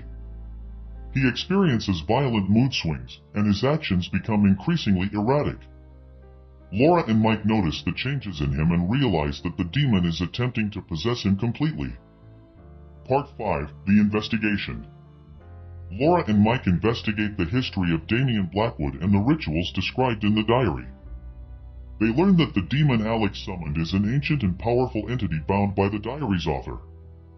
The demon seeks to escape its confinement and wreak havoc on the world. Part 6. The Confrontation. Laura and Mike confront Alex, who is now under the demon's full control. They attempt to break the demon's hold by using counter-rituals described in the diary. The confrontation is intense, with the demon using Alex's body to lash out at them. Part 7. The Ritual. Laura and Mike perform the counter-ritual, which involves a series of complex and dangerous steps. The demon fights back with all its strength, causing terrifying supernatural occurrences. The diary's dark power manifests as the ritual progresses, putting the friends' lives at risk. Part 8. The Sacrifice. To complete the counter-ritual, Laura and Mike must make a sacrifice. They offer a powerful talisman that has been imbued with protective magic. The sacrifice helps to weaken the demon's hold on Alex, allowing the ritual to proceed. Part 9. The Exorcism. With the sacrifice made, the friends complete the ritual, successfully banishing the demon back into its confinement. Alex is freed from the demon's influence, but the experience leaves him deeply shaken. The diary is destroyed, and the friends vow to never dabble in dark rituals again. Part 10. The Aftermath. Alex, Laura, and Mike recover from their ordeal, but the memories of the demon's possession haunt them. The diary's dark legacy serves as a chilling reminder of the dangers of summoning forces beyond human understanding. 7. The Echoes of War. Part 1. The Bunker. A group of urban explorers, Sam, Rachel, and Dan, stumbles upon an abandoned military bunker during their search for historical sites. The bunker, hidden deep in the forest, was used during a forgotten war but has been sealed off for decades. Part 2. The Exploration. The explorers enter the bunker, finding it filled with remnants of war, rusted equipment, old uniforms, and forgotten documents. They soon realize that the bunker holds a dark secret, with evidence of illegal experiments and unexplained occurrences. Part 3. The Ghosts of War. As the explorers delve deeper, they encounter unsettling phenomena. They hear disembodied voices, see ghostly apparitions, and experience intense feelings of dread. The bunker's history reveals that it was the site of gruesome experiments on soldiers, resulting in their tormented spirits lingering within its walls. Part 4. The Discovery. Sam discovers old records detailing the experiments conducted in the bunker. The experiments were designed to create super soldiers, but they resulted in horrific mutations and mental deterioration. The soldiers who survived became restless spirits, trapped in the bunker and seeking release from their suffering. Part 5. The Haunting intensifies. The supernatural activity in the bunker escalates. The explorers experience violent apparitions, including distorted figures of the mutated soldiers. The bunker becomes increasingly unstable, with walls shifting and strange noises echoing throughout. Part 6. The Research. Rachel investigates the bunker's history, learning about the failed experiments and the curse placed upon the site. The curse was meant to contain the tortured spirits, but it also trapped them in a cycle of torment. Part 7. The Confrontation.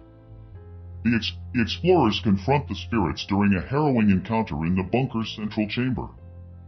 They attempt to communicate with the ghosts, discovering that they seek release from their eternal suffering. Part 8. The Ritual. To release the spirits, the explorers perform a ritual to break the curse. The ritual involves using items from the bunker's past and reciting ancient incantations. The bunker becomes a battleground of supernatural forces as the spirits resist. Part 9. The Sacrifice. The ritual requires a sacrifice to sever the spirit's connection to the bunker. One of the explorers volunteers, believing it to be the only way to bring peace to the tortured souls. The sacrifice is made, and the spirits are finally freed. Part 10. The Aftermath. With the curse lifted, the bunker's oppressive atmosphere dissipates. The explorers leave the site, their lives forever altered by their experience. The bunker's dark history serves as a reminder of the horrors of war and the consequences of unethical experiments. 8. The Phantom Train. Part 1. The Legend. The town of Harrow has long been haunted by the legend of a phantom train that appears on an old and used rail line. The train is said to carry the spirits of passengers who died in a tragic accident many years ago. Despite the legend, no one has ever seen the train until now. Part 2. The Discovery. A group of friends Alice, Mark, and Jenny decides to investigate the phantom train legend. They venture to the old rail line, setting up cameras and equipment to capture any supernatural activity. They are skeptical but intrigued by the stories they've heard. Part 3. The First Sightings. During their investigation, the friends hear strange noises and see flickering lights on the tracks. They experience moments of disorientation and unease, feeling as though they are being watched. Their skepticism begins to wane as they witness eerie phenomena. Part 4. The Phantom Train Appears. One night, the phantom train appears in the distance, its headlights glowing with an unnatural light. The train moves slowly along the tracks, its carriage is shrouded in mist. The friends are both terrified and fascinated as they watch the train approach. Part 5. The Journey. The friends board the phantom train, finding themselves transported to a nightmarish version of the past. The train becomes a vessel for the spirit's final journey, reliving the tragic accident that claimed their lives. The friends experience the terror and confusion of the passengers. Part 6. The Ghostly Passengers. The spirits on the train are tormented and restless, replaying their final moments. The friends interact with the ghostly passengers, learning about the accident and the reasons behind the train's haunting. The spirits reveal their desire to find peace and closure. Part 7. The Confrontation. The friends must confront the entity that controls the phantom train. They discover that the train is a manifestation of a malevolent force that feeds on the spirit's suffering. The force seeks to keep the spirits trapped in an endless loop of despair. Part 8. The Ritual. To break the cycle and free the spirits, the friends perform a ritual to release the trapped souls.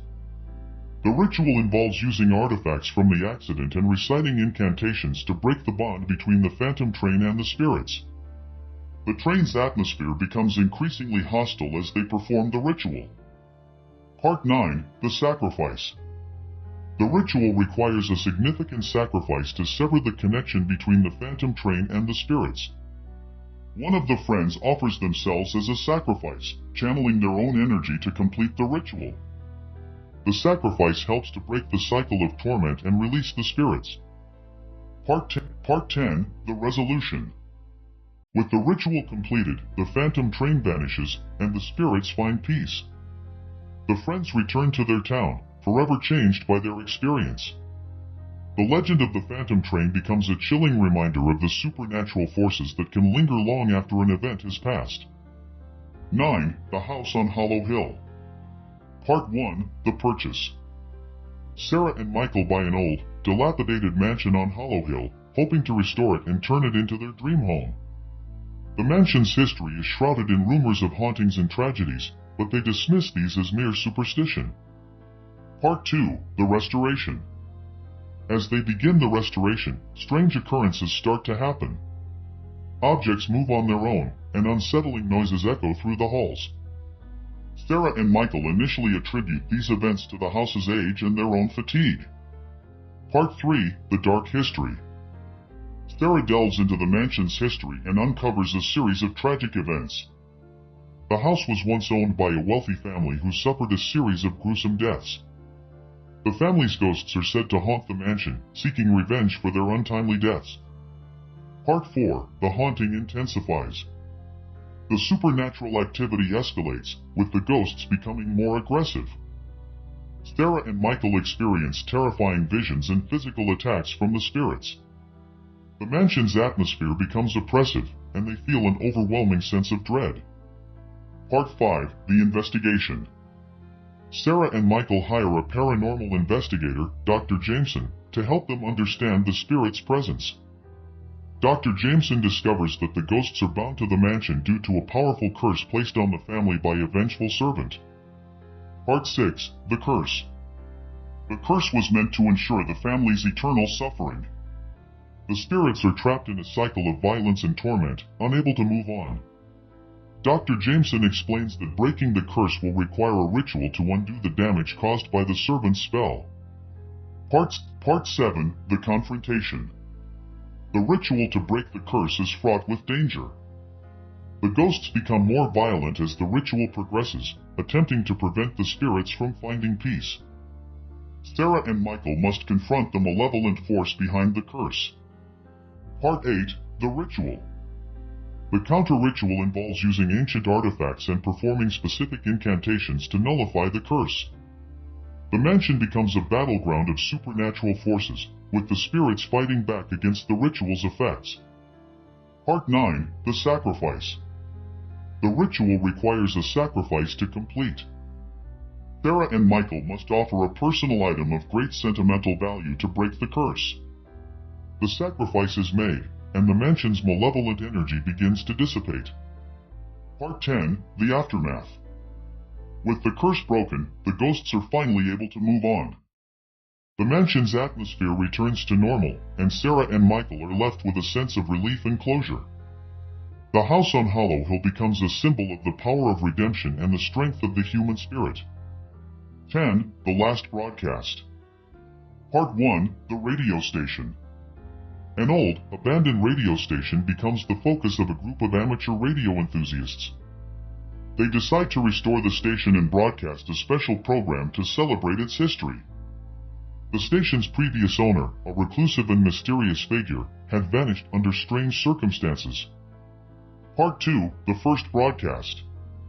The group begins their broadcast, playing old records and sharing stories about the station's past.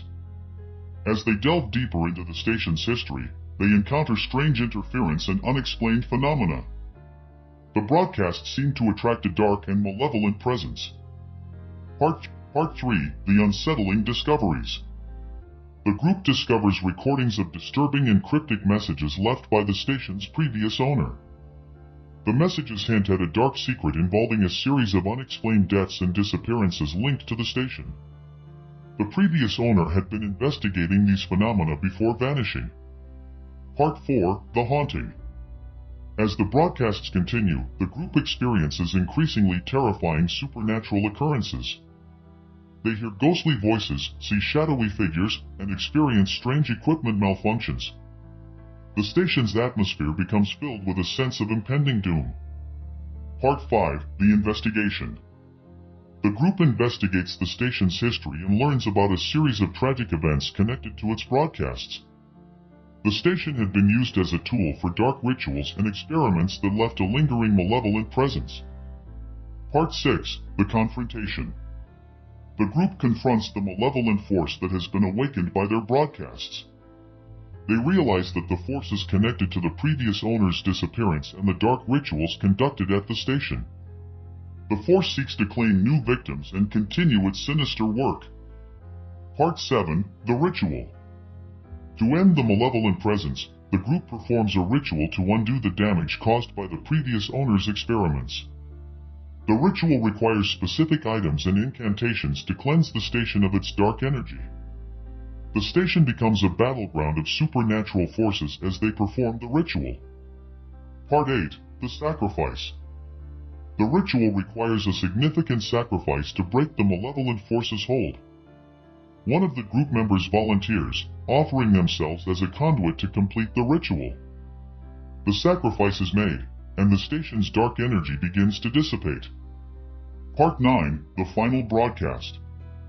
With the malevolent force banished, the group makes a final broadcast to commemorate their experience and the history of the station. The broadcast serves as a testament to the power of courage and the resilience of the human spirit. Part 10: The Legacy. The radio station is eventually restored to its former glory, but the memory of the dark events lingers.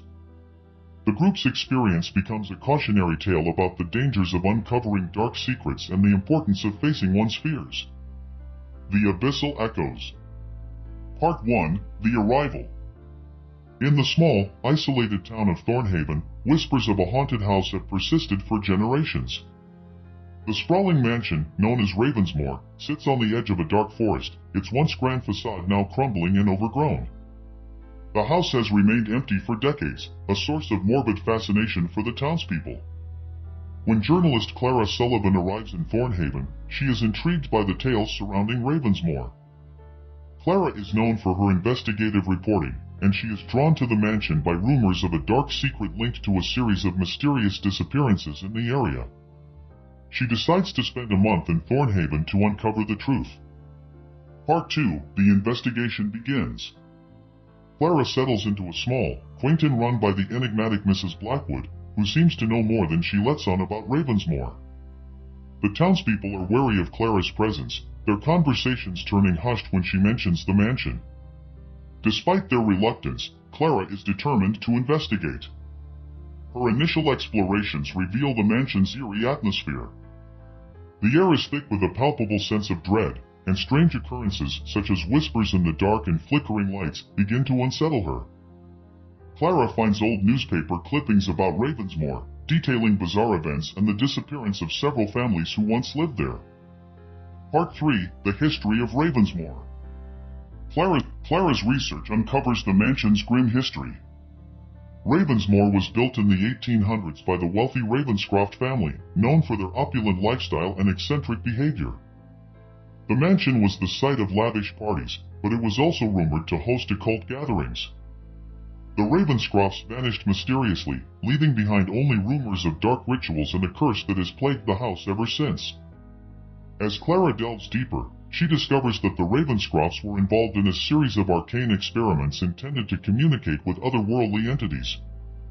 The experiments went horribly wrong, resulting in the house being cursed and the spirits of those who participated being trapped within its walls. Part 4: The House Awakens. As Clara spends more time in Ravensmoor, the mansion seems to come alive with a malevolent energy. Objects move on their own, and she begins to experience vivid and disturbing visions of past events. The spirits trapped in the house are restless, and Clara senses their anger and despair.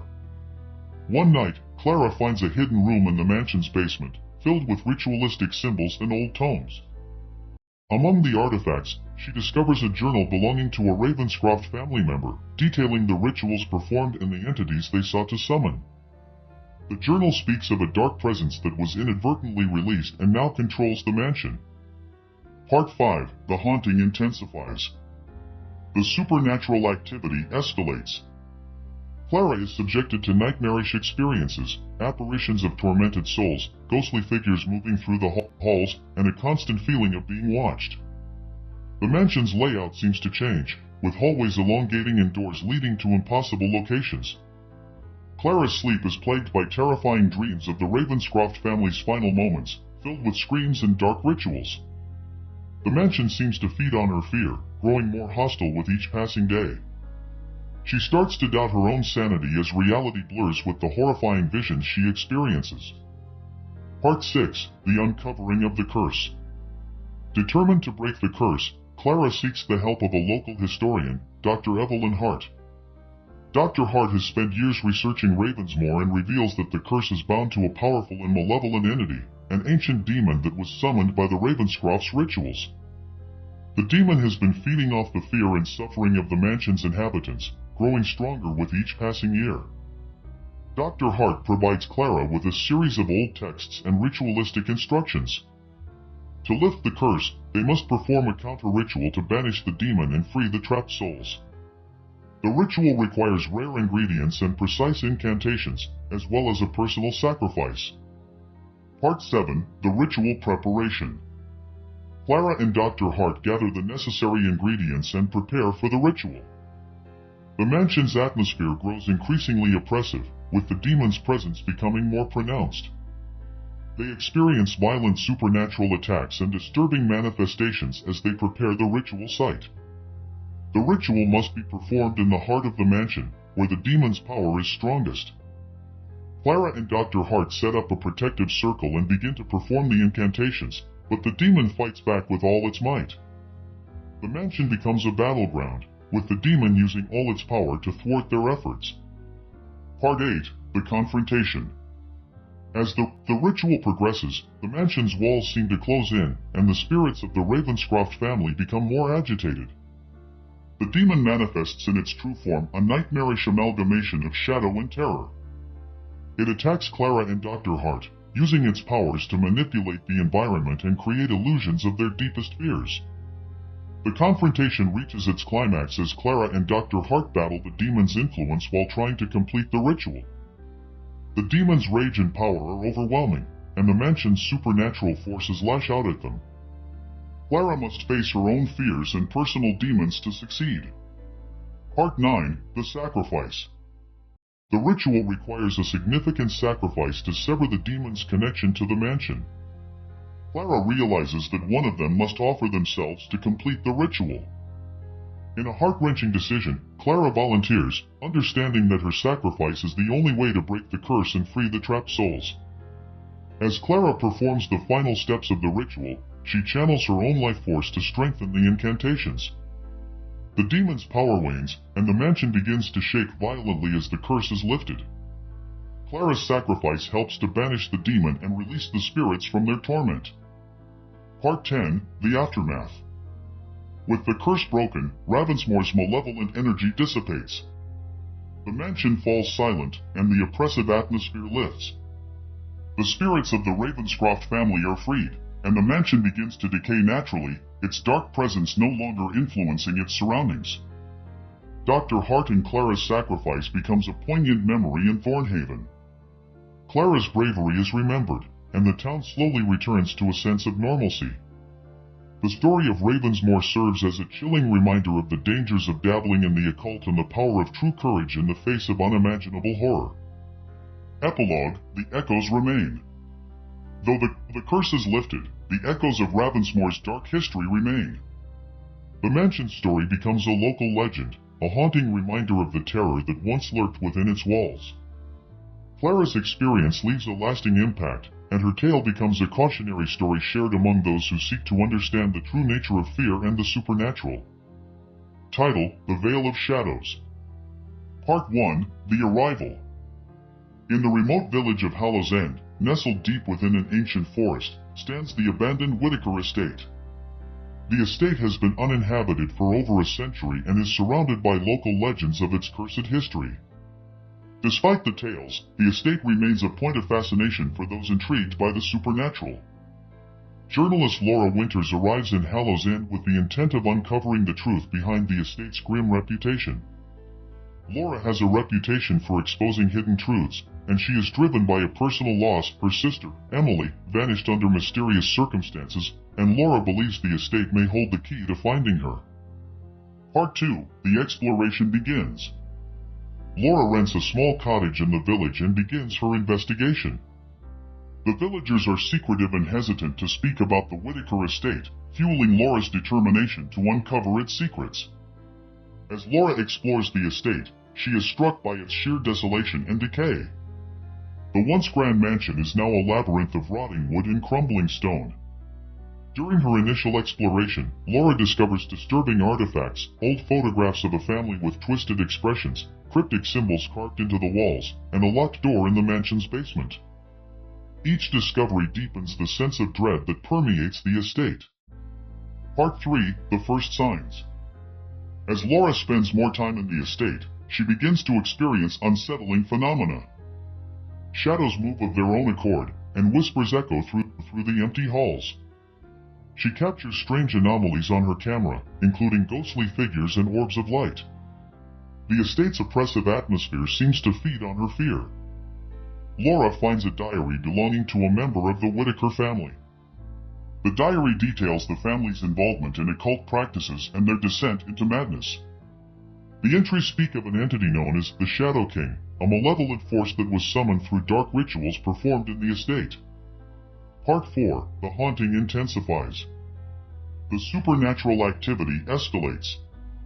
Laura is subjected to terrifying visions of the past, including grotesque apparitions of the Whitaker family and horrific scenes of their rituals. She begins to lose track of time, experiencing periods of disorientation and intense fear. Her nightmares become increasingly vivid, blending with her waking experiences. Laura discovers that the Shadow King is a powerful demonic entity bound to the estate through the Whitaker family's dark rituals.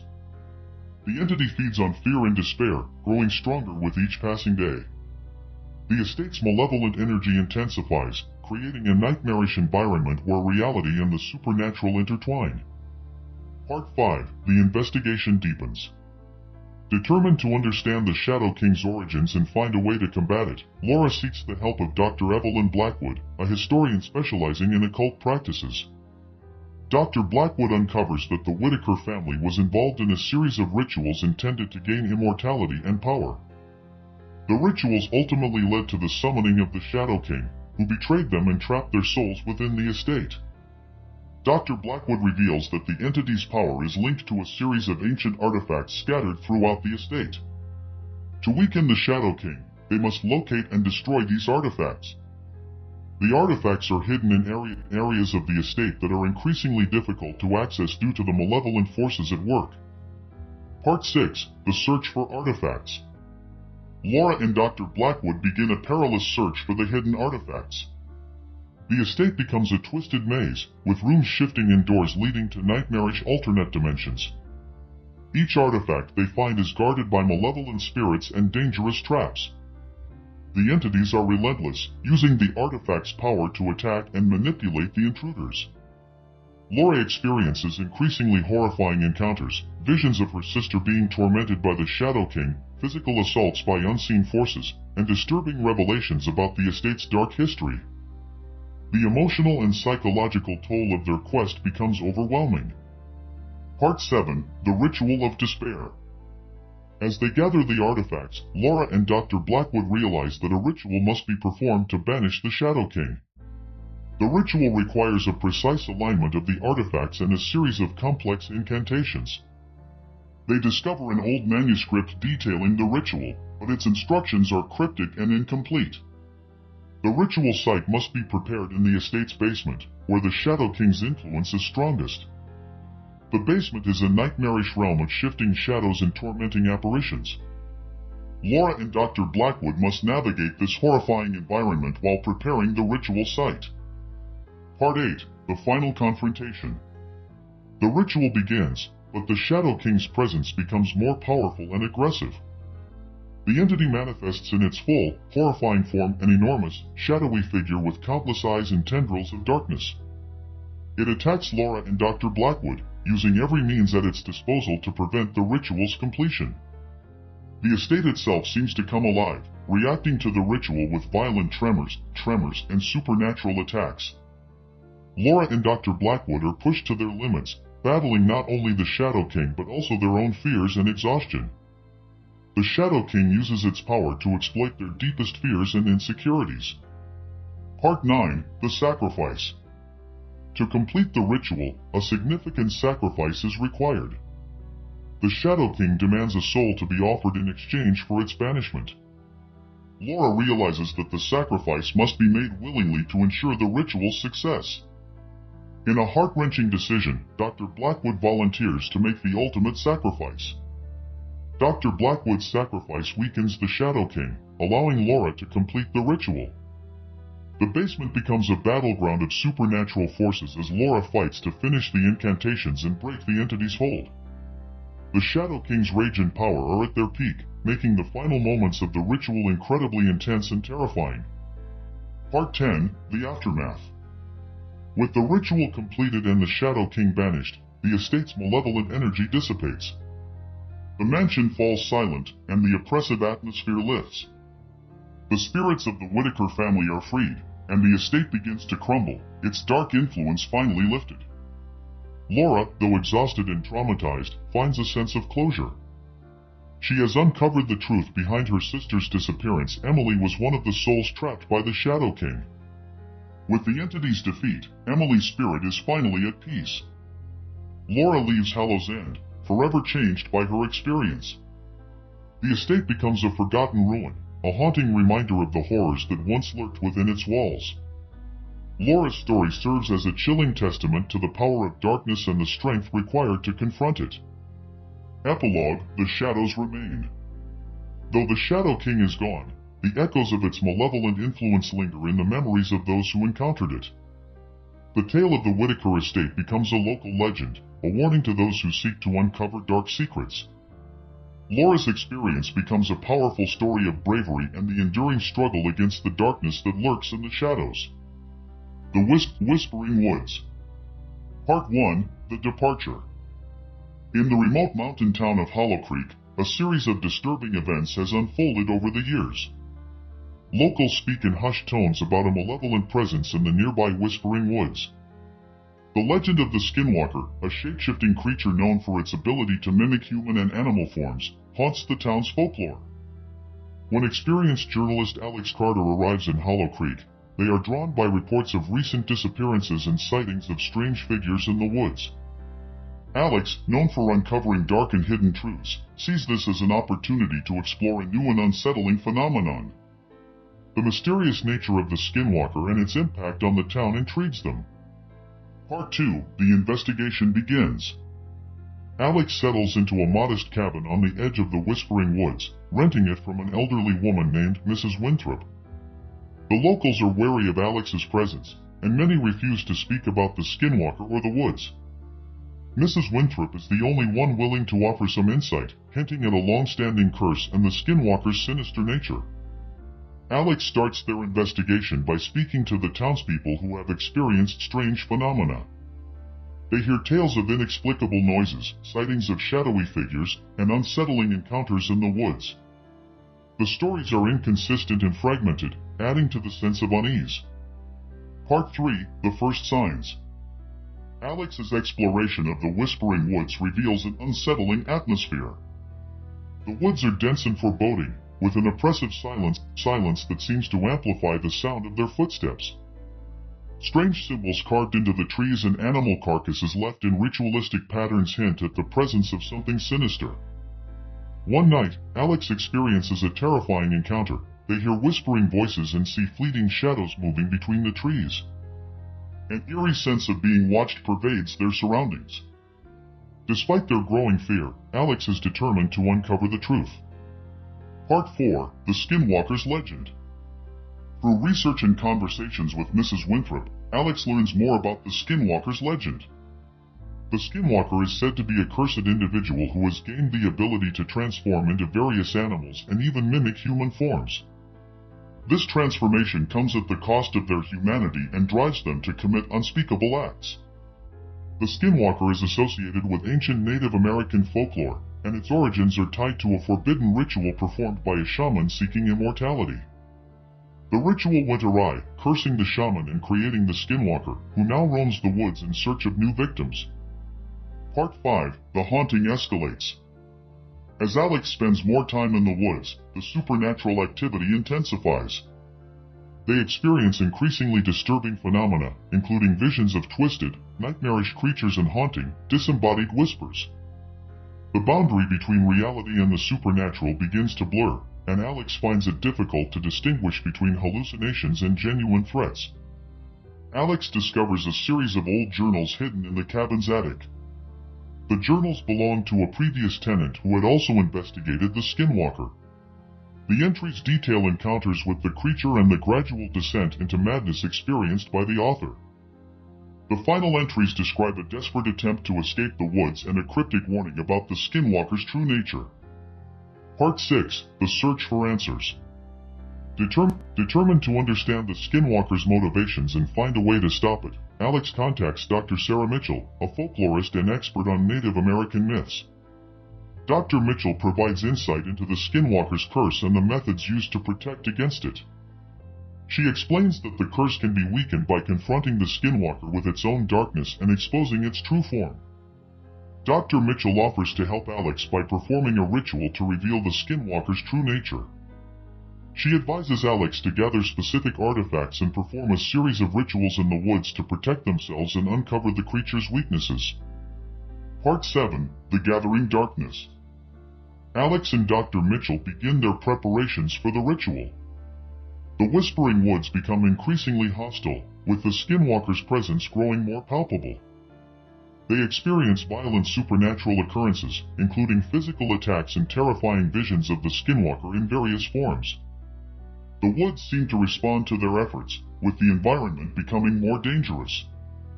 Alex and Dr. Mitchell must navigate through treacherous terrain and confront nightmarish apparitions as they gather the necessary artifacts and perform protective rituals.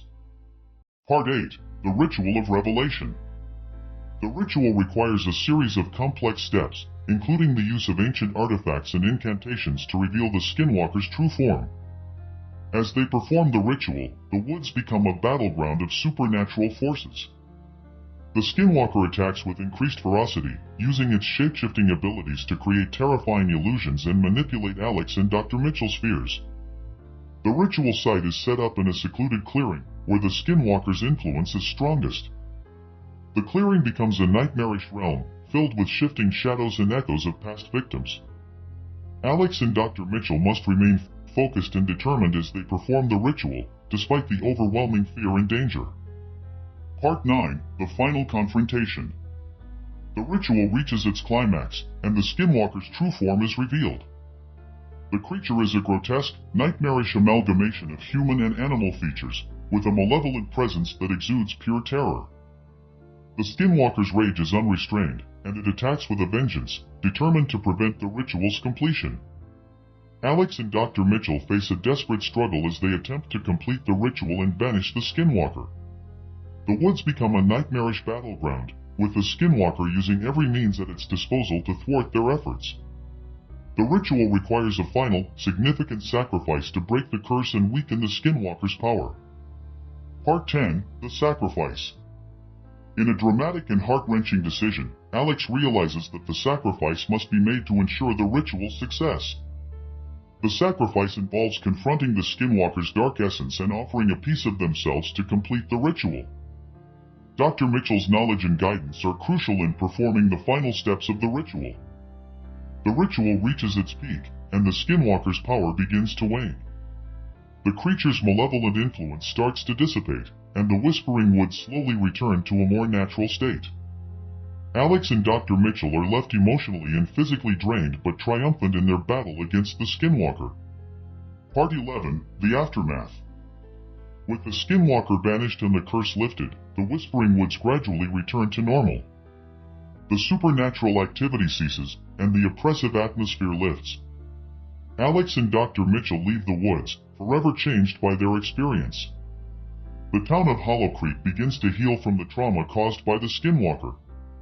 The legends of the Whispering Woods become a cautionary tale, warning future generations about the dangers of forbidden knowledge and the power of ancient curses. Epilogue: The Echoes of Fear. Though the skinwalker is gone, the memories of its terror linger in the hearts of those who encountered it. Alex's story becomes a chilling reminder of the darkness that can reside in the most unsuspecting places. The Whispering Woods remain a place of mystery and unease, a testament to the power of fear and the enduring struggle against the unknown. The Abandoned Colony. Part 1: The Signal. In the remote and desolate town of Crosswell, nestled in the arid landscape of Nevada, strange signals begin to interfere with local radio broadcasts. The signals are cryptic and unsettling, filled with alien frequencies that defy explanation. Dr. Olivia Grant, an expert in extraterrestrial communication, is called in to investigate these anomalies. Dr. Grant arrives in Crosswell and sets up her equipment in an abandoned research facility on the outskirts of town. The facility, once a hub for secretive government experiments, has been left to decay after an unexplained incident drove the staff away years earlier. Dr. Grant's task is to decode the signals and determine their origin. Part 2: The Unraveling Mystery. As Dr. Grant analyzes the signals, she discovers patterns that suggest a deliberate message. The signals contain a series of coordinates and warnings about an impending event. The coordinates point to an old, decommissioned space station that was abandoned after a failed mission decades ago. Dr. Grant's investigation reveals that the space station, known as Epsilon 7, was part of an experimental program designed to make contact with extraterrestrial civilizations. The mission was shut down after a series of disturbing reports about strange phenomena and disappearances among the crew. Part 3: The Journey to Epsilon 7. Determined to uncover the truth, Dr. Grant assembles a team of specialists, including a former astronaut, a cryptologist, and a survival expert. They travel to the decommissioned space station, which orbits a remote moon in a desolate part of the galaxy. The journey is fraught with technical challenges, and the team encounters numerous malfunctions and eerie phenomena as they approach their destination. Upon arrival, they find the space station in a state of disrepair, with signs of a violent struggle and a chilling atmosphere. The team sets up base and begins to explore the station, encountering strange occurrences and unsettling evidence of the crew's final moments. Part 4: The First Contact. The team's exploration of Epsilon 7 reveals that the station was not only a research facility but also a site for an aborted attempt to establish contact with an alien species. They find evidence of a contact attempt gone horribly wrong, including disturbing video footage of the crew's encounters with alien entities. The footage shows the crew members encountering grotesque, otherworldly beings that exhibit terrifying physical and psychological traits. The aliens possess the ability to manipulate reality and induce intense fear in their victims, creating a sense of impending doom. Part 5: The Alien Presence. As the team delves deeper into the station, they begin to experience disturbing phenomena. The space station's environment becomes increasingly hostile, with walls shifting, lights flickering, and strange sounds reverberating through the corridors. The crew members start to suffer from hallucinations and paranoia, reflecting the psychological manipulation of the aliens. Dr. Grant discovers hidden laboratories and research logs detailing the aliens' abilities to control and influence human minds. The logs reveal that the aliens are a highly advanced and malevolent species capable of inducing extreme fear and manipulating perceptions to drive their victims to madness. Part 6: The Descent into Madness. The team's situation deteriorates as the alien presence grows stronger. Crew members start to disappear under mysterious circumstances, and the remaining members struggle to maintain their sanity. The aliens' influence becomes more pronounced, leading to a series of horrific encounters and psychological breakdowns. Dr. Grant and the surviving team members uncover a hidden chamber containing a partially completed alien communication device. The device appears to be a key component in the aliens' plan to establish a permanent link between their world and Epsilon 7. Part 7, The Ritual of Connection. The team learns that the aliens plan to use the communication device to open a gateway between their world and the space station, allowing them to invade and conquer Earth. The device must be dismantled or destroyed to prevent the alien invasion. As they attempt to sabotage the device, the team faces increasing resistance from the aliens. The creatures become more aggressive, using their abilities to create horrifying illusions and manipulate the station's environment to trap and terrorize the team. Part 8, The Final Confrontation. In a climactic confrontation, Dr. Grant and the remaining team members face the full might of the alien entities. The station becomes a nightmarish landscape of shifting realities and monstrous creatures. The aliens use their power to exploit the team's deepest fears, creating a constant state of terror and confusion. Dr. Grant realizes that the only way to defeat the aliens is to confront their own fears and use the alien communication device against them. By turning the device's power back on the aliens, they are able to weaken and disorient the creatures. Part 9, The Sacrifice. In a desperate bid to save themselves and prevent the alien invasion, Dr. Grant makes a sacrifice. She realizes that to destroy the communication device and close the gateway, someone must stay behind to ensure the device's complete destruction. Dr. Grant volunteers, knowing that her sacrifice is the only way to stop the aliens from breaching Earth. The final moments are a harrowing battle as Dr. Grant fights to destroy the device while the aliens intensify their attacks. The space station is engulfed in chaos as the gateway begins to collapse, and the aliens' presence fades. Part 10, The Aftermath. With the communication device destroyed and the gateway closed, the alien invasion is thwarted. The remaining team members escape the space station and return to Earth, but they are forever changed by their harrowing experience. The space station Epsilon 7 is left in ruins, a haunting reminder of the alien threat that was narrowly avoided. Dr. Grant's sacrifice is remembered as a heroic act, and her story serves as a chilling reminder of the dangers that lie beyond the stars. Epilogue, The Lingering Fear. Though the immediate threat has been averted, the memories of the alien encounter leave a lasting impact on the survivors. The knowledge of what lies beyond the stars creates a profound sense of unease, and the fear of alien beings remains a haunting possibility. Dr. Grant's story becomes a legend, a cautionary tale about the perils of making contact with extraterrestrial civilizations and the terrifying unknown that lies in the depths of space. The whispering woods of space remain a dark and mysterious frontier, a testament to the enduring terror of the unknown. The House of Echoes. Part 1, The Invitation. In the quiet, fog-shrouded town of Ravensbrook, an old, decrepit mansion known as the House of Echoes stands isolated on the edge of town. The mansion has been abandoned for decades after a series of inexplicable tragedies drove its previous inhabitants away. Rumors of the house's dark history and malevolent presence have circulated among locals for years. One evening, a mysterious letter arrives at the home of Amelia Blake, a journalist known for her investigative work into the supernatural.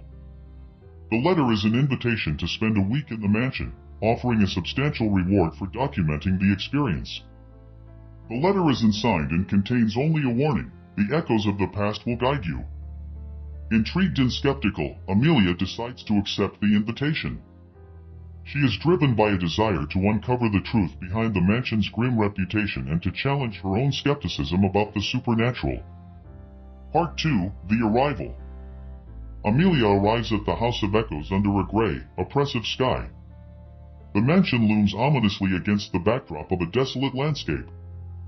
The structure is vast and deteriorating, with broken windows and a sagging roof. The air is thick with an unsettling silence. Inside, the mansion is a labyrinth of dust-covered rooms and rotting furniture. The interior is filled with faded portraits, cobwebs, and strange symbols etched into the walls. An eerie feeling of being watched pervades the space. Amelia sets up her equipment and prepares to document her findings. Part 3, The First Night. As night falls, Amelia begins to experience unsettling phenomena. The temperature in the mansion drops suddenly, and she hears strange noises, creaking floors, whispering voices, and the sound of footsteps following her through the empty halls. Shadows seem to move of their own accord, and Amelia's attempts to record the disturbances yield nothing but static and distorted images. In the dead of night, Amelia discovers a hidden door behind a tapestry. The door leads to a forgotten part of the mansion, containing old diaries and photographs of the previous inhabitants. The diaries detail a series of disturbing events and strange occurrences, including references to a malevolent presence known as the Echo. Part 4. The Echo Unveiled. The diaries reveal that the Echo is an entity bound to the mansion through a series of occult rituals performed by the previous occupants. The entity feeds on fear and sorrow, using its powers to manipulate reality and prey on the vulnerabilities of its victims. Amelia begins to experience intense hallucinations and nightmarish visions. She sees disturbing scenes from the past, including the tragic events that befell the previous inhabitants. The mansion itself seems to come alive, shifting and changing in response to her growing fear. Part 5. The Haunting Escalates. The supernatural activity escalates as Amelia delves deeper into the mansion's history. She encounters ghostly apparitions of the previous inhabitants, who appear to be trapped in a cycle of torment. The Echo uses these apparitions to torment Amelia, forcing her to confront her own fears and regrets. Amelia finds herself losing track of time and experiencing episodes of disorientation. The boundaries between reality and the supernatural blur, and she begins to question her own sanity. The mansion's oppressive atmosphere amplifies her fear and anxiety. Part 6. The Rituals. Amelia discovers a series of old manuscripts detailing the rituals performed by the previous occupants to summon the Echo. The rituals involve invoking dark forces and making sacrifices to bind the entity to the mansion. The manuscripts describe a final, forbidden ritual that could either banish the Echo or strengthen its hold on the mansion. To weaken the Echo's power and escape the mansion, Amelia must perform the ritual. However, the ritual requires a significant personal sacrifice, and Amelia must confront her own inner demons and fears to complete it. Part 7. The Descent into Madness. As Amelia prepares for the ritual, the Echo becomes more aggressive and manipulative. It exploits her deepest fears and insecurities, creating a nightmarish environment where reality and illusion are indistinguishable. Amelia is subjected to intense psychological and emotional torment, and she begins to lose control of her own mind.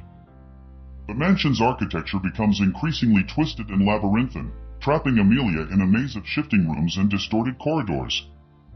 The Echo's influence grows stronger, creating a constant state of terror and confusion. Part 8. The Final Ritual. Amelia begins the final ritual, using the information from the manuscripts and the artifacts she has gathered. The ritual site is set up in the mansion's basement, a place of intense malevolent energy. The basement becomes a nightmarish realm, filled with grotesque apparitions and supernatural phenomena. As Amelia performs the ritual, the Echo attacks with full force, manifesting its terrifying true form. The entity is a grotesque amalgamation of shadows and despair, with an overwhelming presence that seems to consume everything in its path. Amelia must confront the Echo's power and make the ultimate sacrifice to complete the ritual. Part 9. The Sacrifice. The final stage of the ritual requires Amelia to offer a piece of herself to break the Echo's hold on the mansion. The sacrifice is a profound and harrowing act, forcing Amelia to confront her deepest fears and regrets. The process is excruciatingly painful, both physically and emotionally. The mansion becomes a chaotic battleground as the Echo's influence reaches its peak.